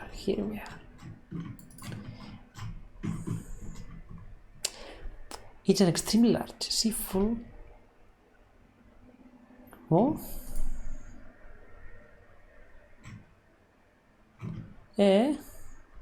This thing again. Attachment 13. Well, there's no attachment 13, but highly aggressive, anomalous, metastasized meme complex. Sounds like an epic SCP to me. Where was I? Originating externally to our reality and now partially intersecting it. SCP-3125 is adapted for survival in an idiotic ecology considerably more violent and hostile than our own. Here, our own refers to human headspace, the set of all ideas which humans have or are biologically capable of having. Because humans have no natural exposure to ideas as aggressive as SCP-3125, human minds have no protective evolutionary adaptations against it. Individuals possessed of SCP-3125 become incapable of entertaining weaker, conventional ideas, and become instead wholly bodily subordinate to the purpose of serving and disseminating the core concepts of SCP-3125. In addition, although undergoing no outwardly visible physical alteration, they cease to be externally recognizable as human. Okay, SCP-3125 is not yet entirely present in our reality. Upon its arrival, the highly interconnected nature of human knowledge exchange systems means that it will take no longer than 12 hours, possibly as few as 4 hours, to encompass, dominate, and replace all human thought. At this point, humanity as an abstract concept, along with all attendant abstracts such as civilization, culture, society, community, and family, will have ceased to exist. The Foundation terms such an eventuality as MK-class end-of-fault scenario. The Foundation possesses numerous proven techniques for arresting the spread of such aggressive idea complexes, but these are all rendered unworkable in practice by SCP-3125 autonomic defensive response boundaries layer. Fully assembling a mental picture of SCP-3125 and perceiving its true shape causes SCP-3125 in turn to be able to perceive the observer. It then attacks the observer, killing them. The mechanism of the attack isn't clear, but appears to be at least partially physical. Mental bystanders, individuals whose thoughts and ideas resemble those of the observer, are also attacked. This invariably includes the observer's entire extended research group, and often their close family, parents and offspring. The attack has the net effect of erasing all knowledge both of SCP-3125 and its attack from the world. This information numbing effect performs a similar function to the anesthetic saliva of a mosquito's bite, enabling SCP-3125 to evade detection prior to its full incarnation. Foundation staff discovering SCP-3125 may be able to escape its attack via prompt use of amnesic medication to erase their knowledge of it. In either case, the net result is the interior of a suitably shielded containment unit. It is the only location where it is safe to observe, record, or even acknowledge the existence of SCP-3125. Outside of such a containment unit, a true written description of SCP-3125 would constitute a lethal cognitive hazard. SCP-3125 could be effectively neutralized using a machine proposed by the late Dr. Bartholomew Hughes, called an irreality amplifier. See schematics, attachment 129. However, as well as requiring tremendous material resources, this machine could not be constructed without its builders understanding why it was being built, which would require an understanding of SCP-315, which would prove fatal to the project. No means of neutralizing SCP-315 using only the resources in this room is known.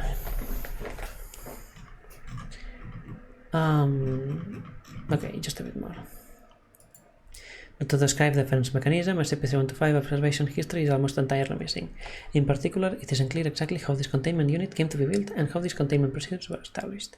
Much data has been accrued in this containment unit over the course of successive visits by Foundation researchers. This data was brought from the outside in the hopes of being useful and left there in accordance with containment procedures. In addition to this database entry, the reader will find multiple electronic copies of the Foundation database, academic datasets of all kinds, and extensive public news archives. As is to be expected, much of this data is not germane to the topic of containing SCP-3125. Nevertheless, correlation analysis by successive visitors has allowed the following facts to emerge. Although SCP-3125 is not yet fully present in our reality, its indirect effects for shocks, for example, on SCP, and SCP+, are easily discovered by any well-equipped memetics research project. Memetics research is today a much diminished science from when it was at its peak. In mid-2008, there existed more than 400 institutions pursuing research likely to uncover SCP-3125, including government agencies, military branches, private corporations, independent laboratories, university research projects, and notable amateur groups. Many of these were GOIs, government organizations. Okay, what is this? GOIs same were eco-friendly and hot as hell. Oh no, why did I click? Why did I click on Twitch? Grand Orient of Italy, a Masonic organization. Well, that? The Masons? Masons of Interest, okay. Or internal divisions within Masons of Interest. None of these groups still exist, except for the Foundation's Anti-Memetics Division. Almost nobody in the world is consciously aware of this decline, and explanations for the disappearance of these groups have not been forthcoming. Simple deduction gives that all of these groups eventually discovered SCP-3125 and were consumed of it, and that is, in fact, the inevitable fate of all competent memetic research. The Anti-Memetics Division persistence is attributed to its specialist training and its ready access to reliable amnestic medication. Despite this, the division too has shrunk considerably in recent years, from a reported staff of well over 4,000 people in 2012 to, as of September 2015, 125. This figure is on track to reach zero before the end of 2015. Over the same period, the division's physical worldwide presence has similarly shrunk, from a network of sites and smaller outposts on every continent to this single site, Site 41. In particular, the division's headquarters at Site 167 are now missing from the division's collective memory, and presumed neutralized by SCP-3125 concealment response.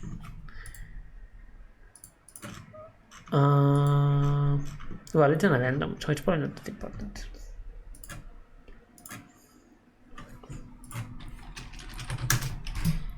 Well, that.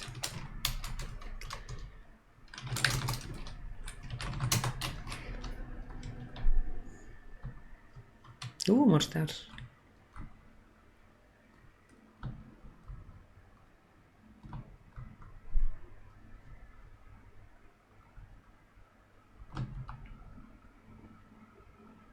Ooh.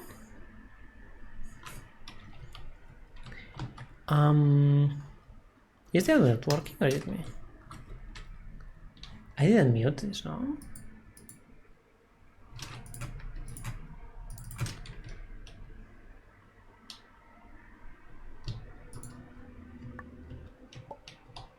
Okay, Renix engine, old Renix engine audio just kind of eventually stops working.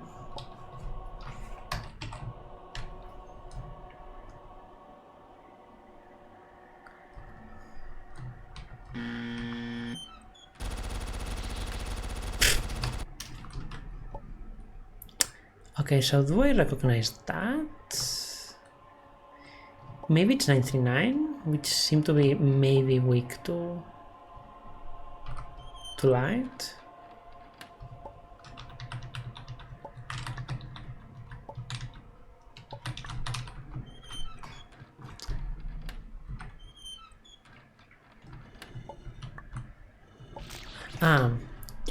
Okay, yeah, I have to look at it. Okay.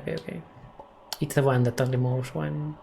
yeah, and the cement sounds. Okay, yeah. I have to look at it.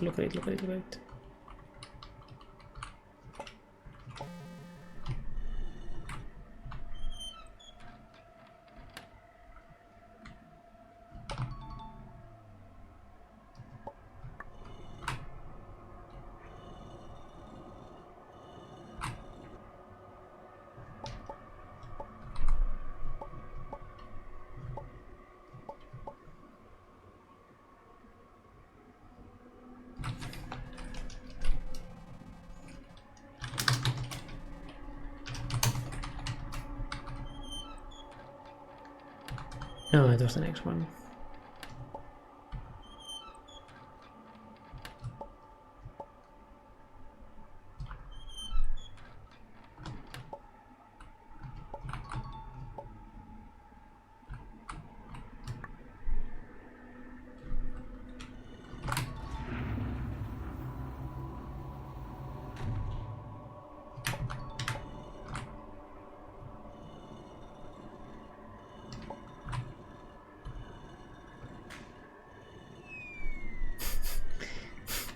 Atmosphere ruined.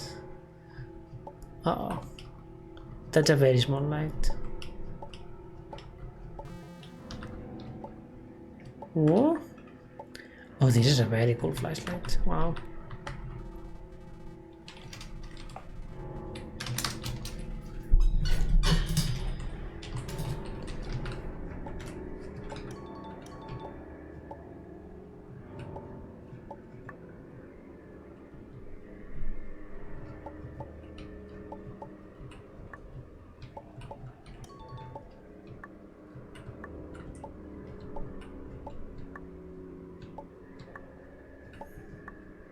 Very weak flashlight, but it looks very cool.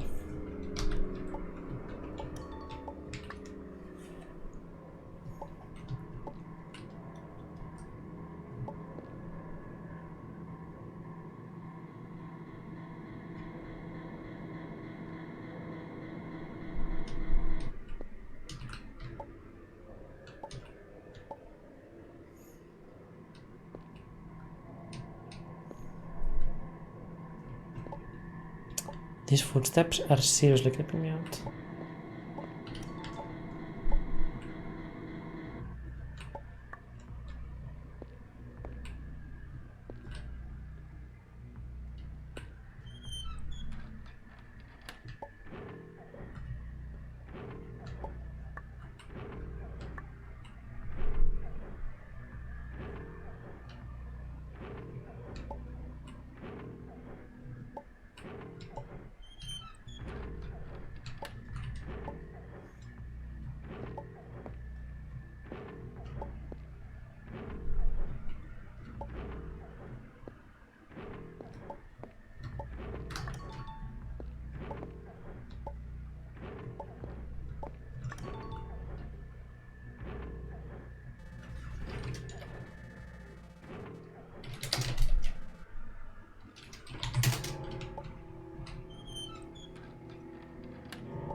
Japago, did you put footstep noises in this game?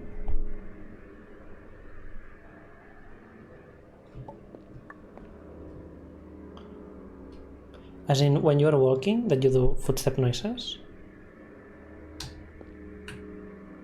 Okay, because this is interesting, because when I'm walking right... No. When I'm... Well, I mean, probably, but it's weird because when I'm walking right... There's footsteps. When I'm walking left, there are no footsteps.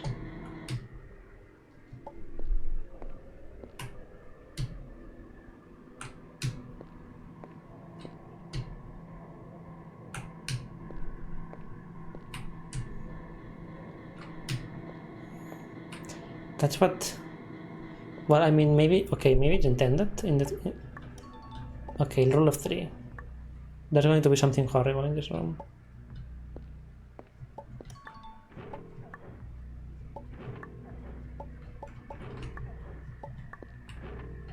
Why am I going in? Oh my god, I can't get out.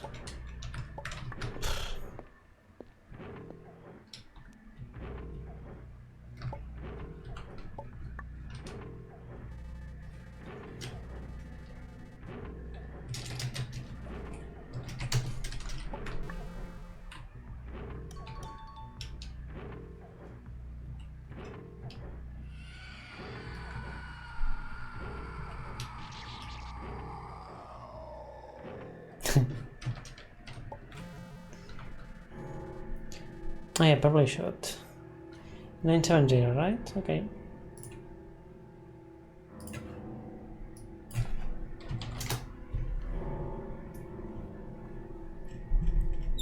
Okay, pretty short. All sites affected by 970 are to be acquired by the Foundation with a suitable cover established. Civilians attempting to enter the site are to be discouraged, preferably within the boundaries of local law. Trespassers are to be administered a Class A amnestic. In light of Experiment 04 and armed personnel are to be stationed by entries into affected sites.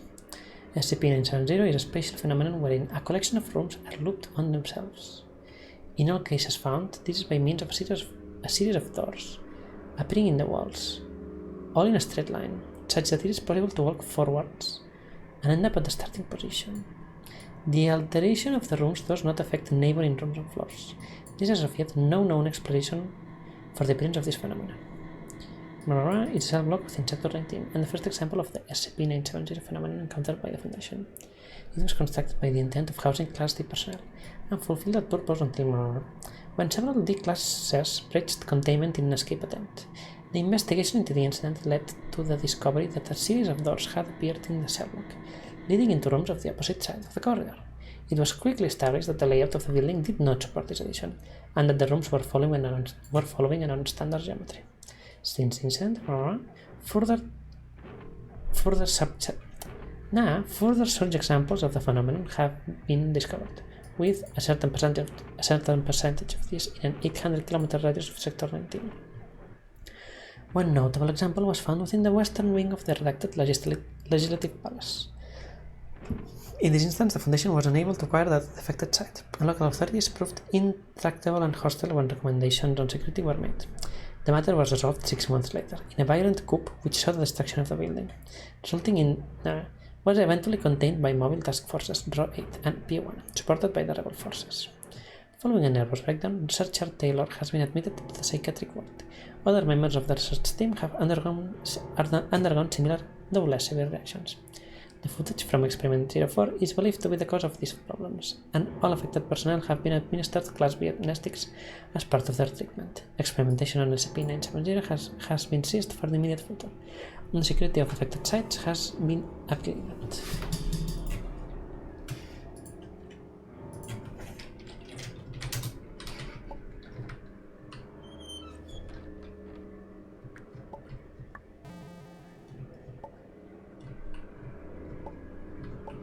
'96.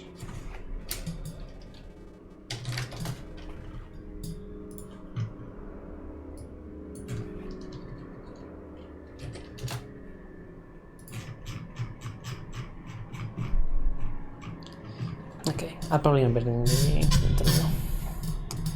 Contain cells, 555 R-type steel cube.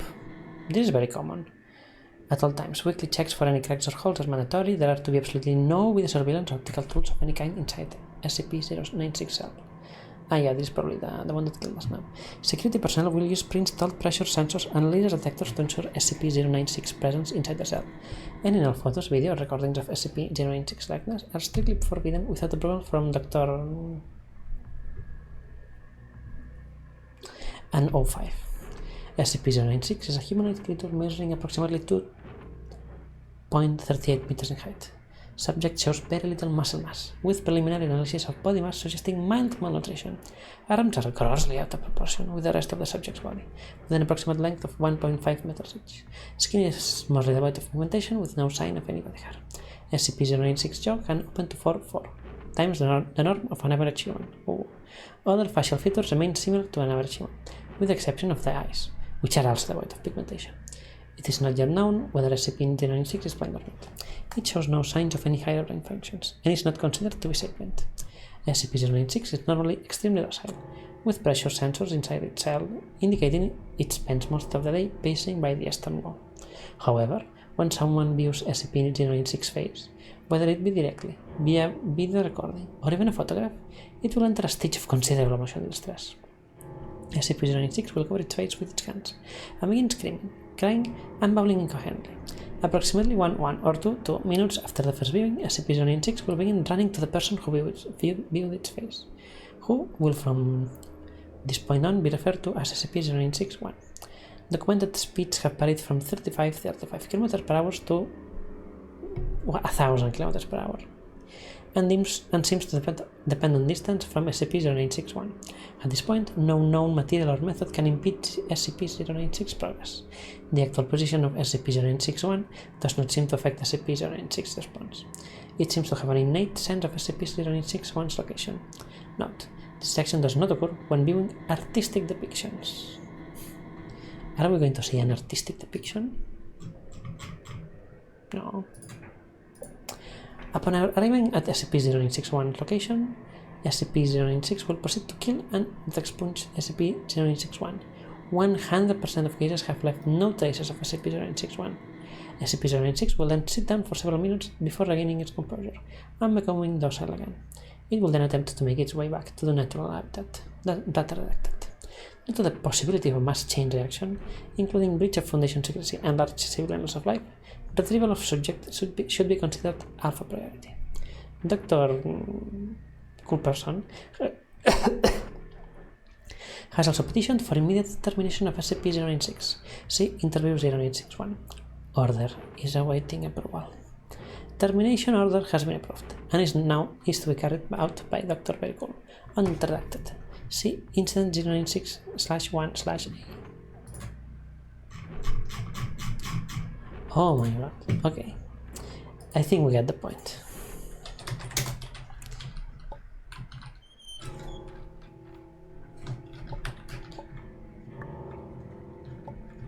Oh?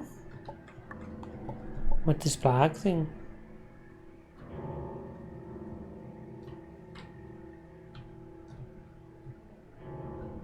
It's weird because it makes it seem like the flashlight is not actually lighting up anything. I'm gonna die. What is this?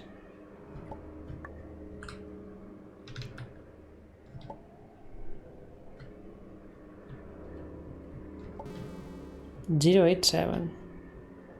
Oh. Is 087 just an endless hall?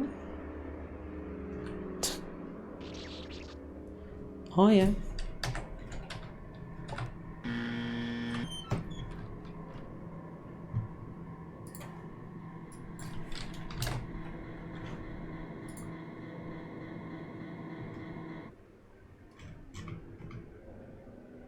Yeah. Okay, the face. When the campus is redacted, the doorway leading to SCP-087 is constructed of reinforced steel with an electro-release lock mechanism. This would have been a great game to play on Halloween, but hey, it's too late to apologize. It has been disguised to resemble a janitorial closet consistent with the design of the building. The lock mechanism on the doorknob will not release unless bolts are applied in conjunction with counterclockwise rotation of the key. The inside of the door is lined with 6 cm of industrial foam padding.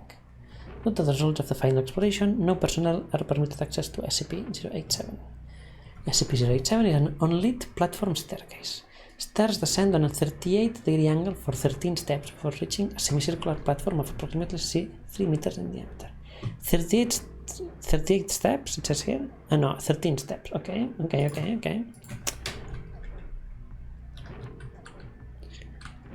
1, 2, 3, 4, 5, 6, 7. There are more than 13 steps in here.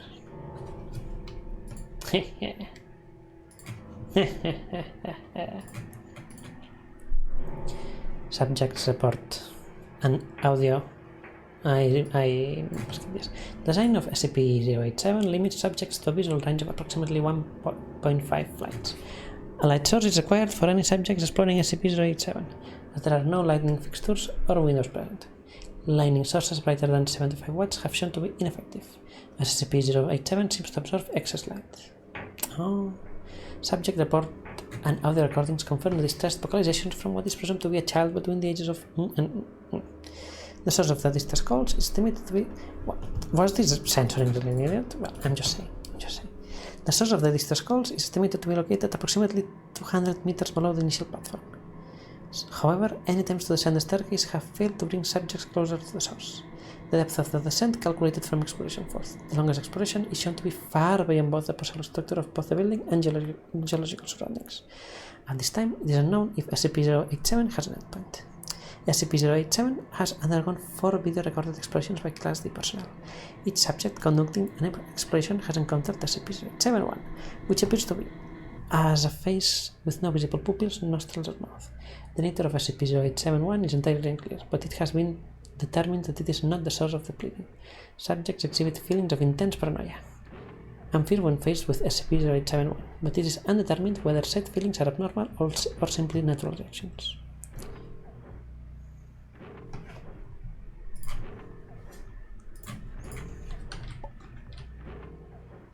So, I'm gonna grab the report. I'm gonna try to not fall.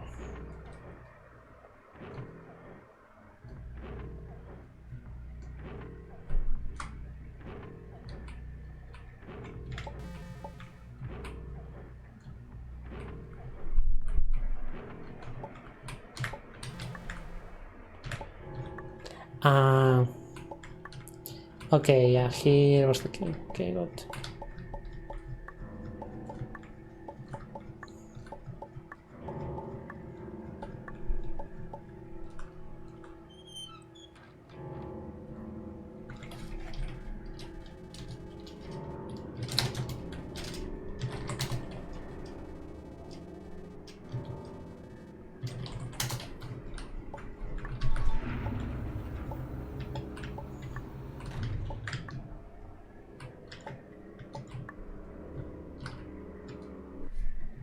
Ah! My eyes!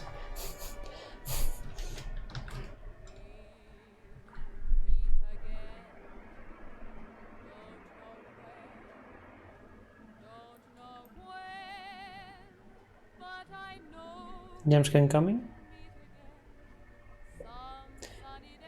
SCP-1 when day breaks. Subject class Apollyon. Special containment procedures. SCP-1 cannot be contained. Description. SCP-1 is the designation given to the sun after a known event. Upon contact with visible light from SCP-1, living creatures liquefy. I'm expunged. The expunged. Bishop. Track 1, Graffiti Vault. You, Maniki. Yeah. Track 2. Graffiti Vault? Isn't it hell? Track 2, Abyss. Summon. Track 3, Silent Hill 2. Track 4, We'll Meet Again. Berlin. This is probably this one. Game made for Twisted B. Hope you enjoy it. Thanks for playing. I mean, as you could probably guess from the fact that I can leave now, I didn't have time to make anything else happen. Yeah, that's what you're saying. Well, I just spent 3 hours and a half, no, 2 hours, 3 hours, a bit more than 3 hours. Speaking and narrating and reading. Is that SCP-1?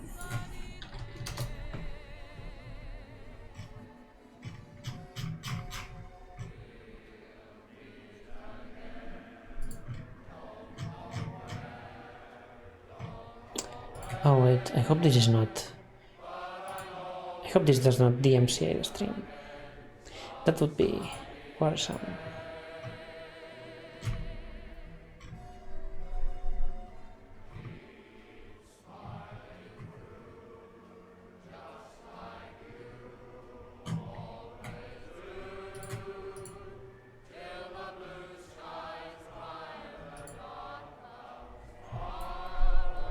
Oh, I thought the SCP-1 would be the kid, because like you're in there after all.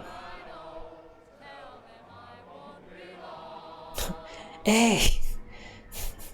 No! Rectangle! Please, no, don't go! Don't scroll upwards into the heaven, no! It's cute. I mean, I understand why this happens. You made an arbitrarily draw rectangle big. I thought the screen would fade to black, but the red smile would remain. And then, if you want to make it really cliché, you could make the whole screen fade to black, and then the red smile remain. And then after 5 seconds, the smile like starts just flashes to take the whole screen, and you play a really loud noise, and then you force close the game. The last few rooms were made within the last hour before the timeline. Pretty good rooms. Pretty good rooms, I have to say. Would have liked a bit more production value, but it's good like this. I mean, honestly, yeah. I mean, there were a lot of SCPs. No crumbling bears.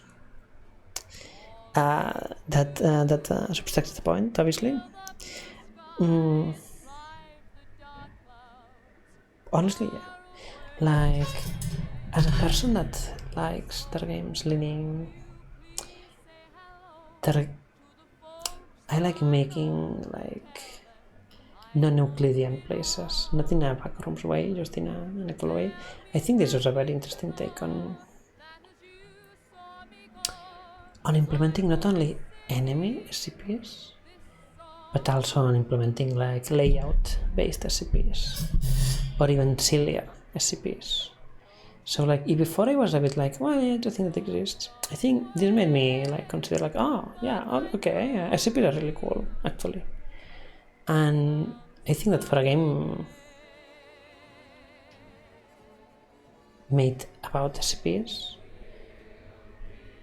the fact that I have left this game liking them more is a very good sign.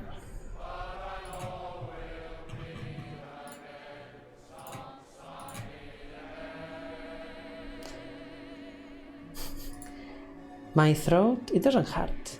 It pre-hurts.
really hard.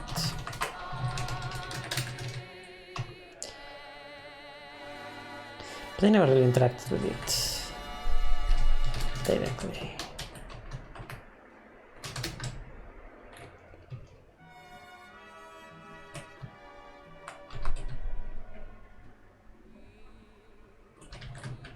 For long. I never really interacted with it for too long. I come out of this game having gained an appreciation for what SCP tries to do and why it does works. Cheese, Otterwood, which is a good sign for a lot of letter to the project, such as this game. The chosen recipes to represent their bias. And interesting to see. Interesting, good, fun to see play out.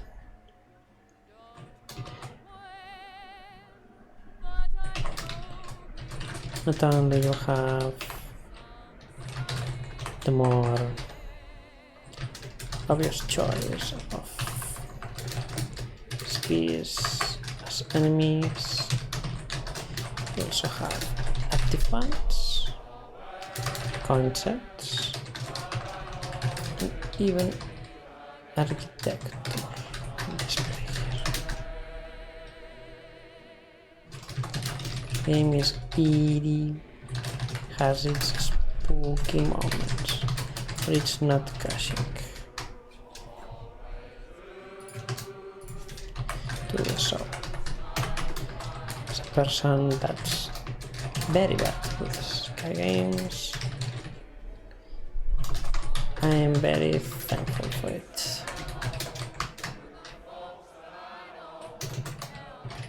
No, a very good time. So yeah. Where's CP113 started?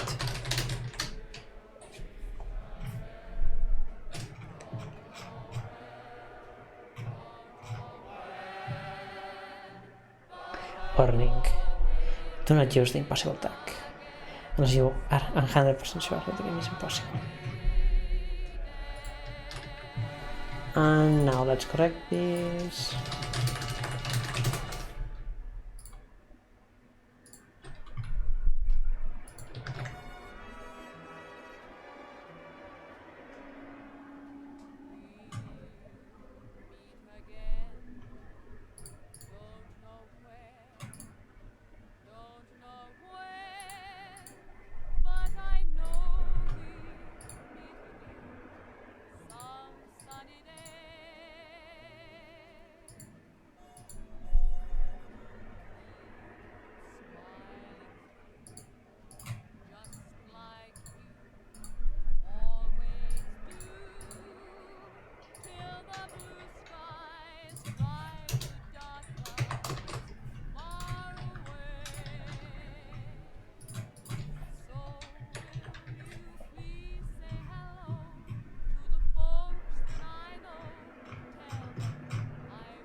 An 8.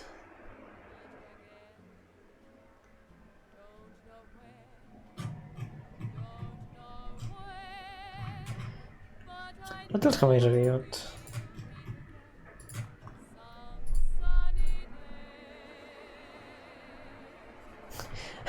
I also gave the needle an 8.1. Wow.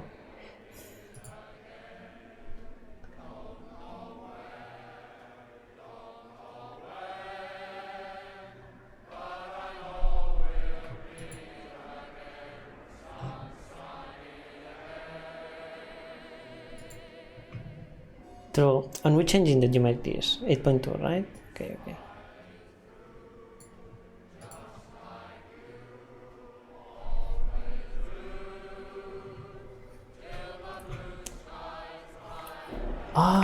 Well, that was a trip. A self-imposed trip, but a trip nonetheless. I really hope that this song doesn't trigger the MCA.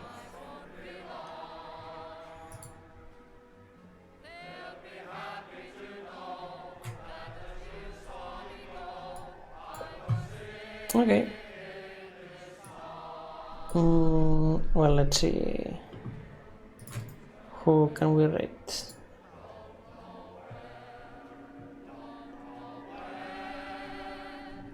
JC.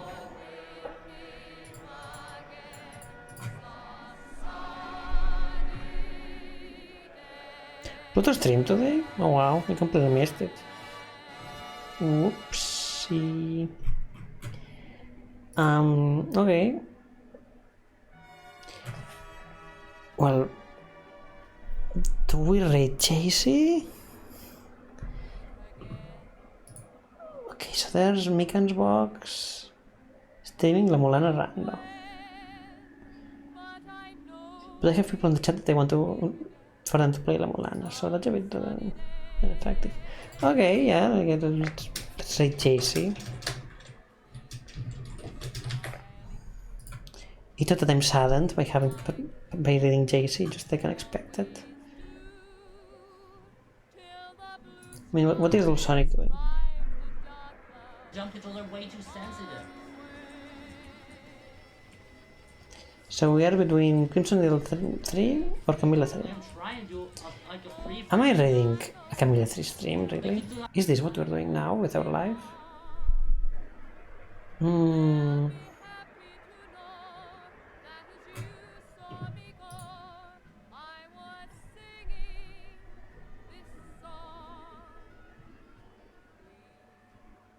Yeah, point.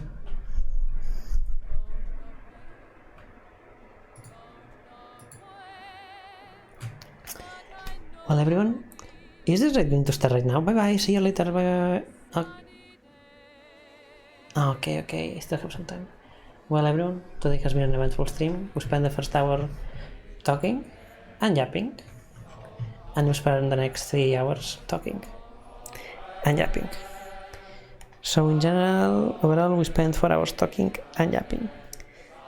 And yeah, I mean, 4 hours of talking. I'm going to grab an ice cream or a cold drink. I'm gonna enjoy it. I'm gonna step in a room that is a bit like not as hot as this one. I'm gonna enjoy the night for a bit.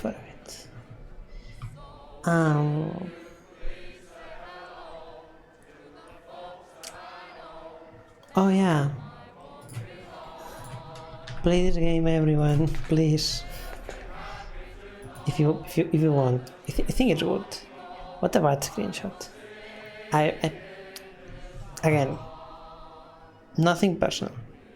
Well, something personal with Let's Play Donkey Kong. Great name. Bye bye everyone. See ya. Within English share. Hasta otro ratito. Bye. Hi.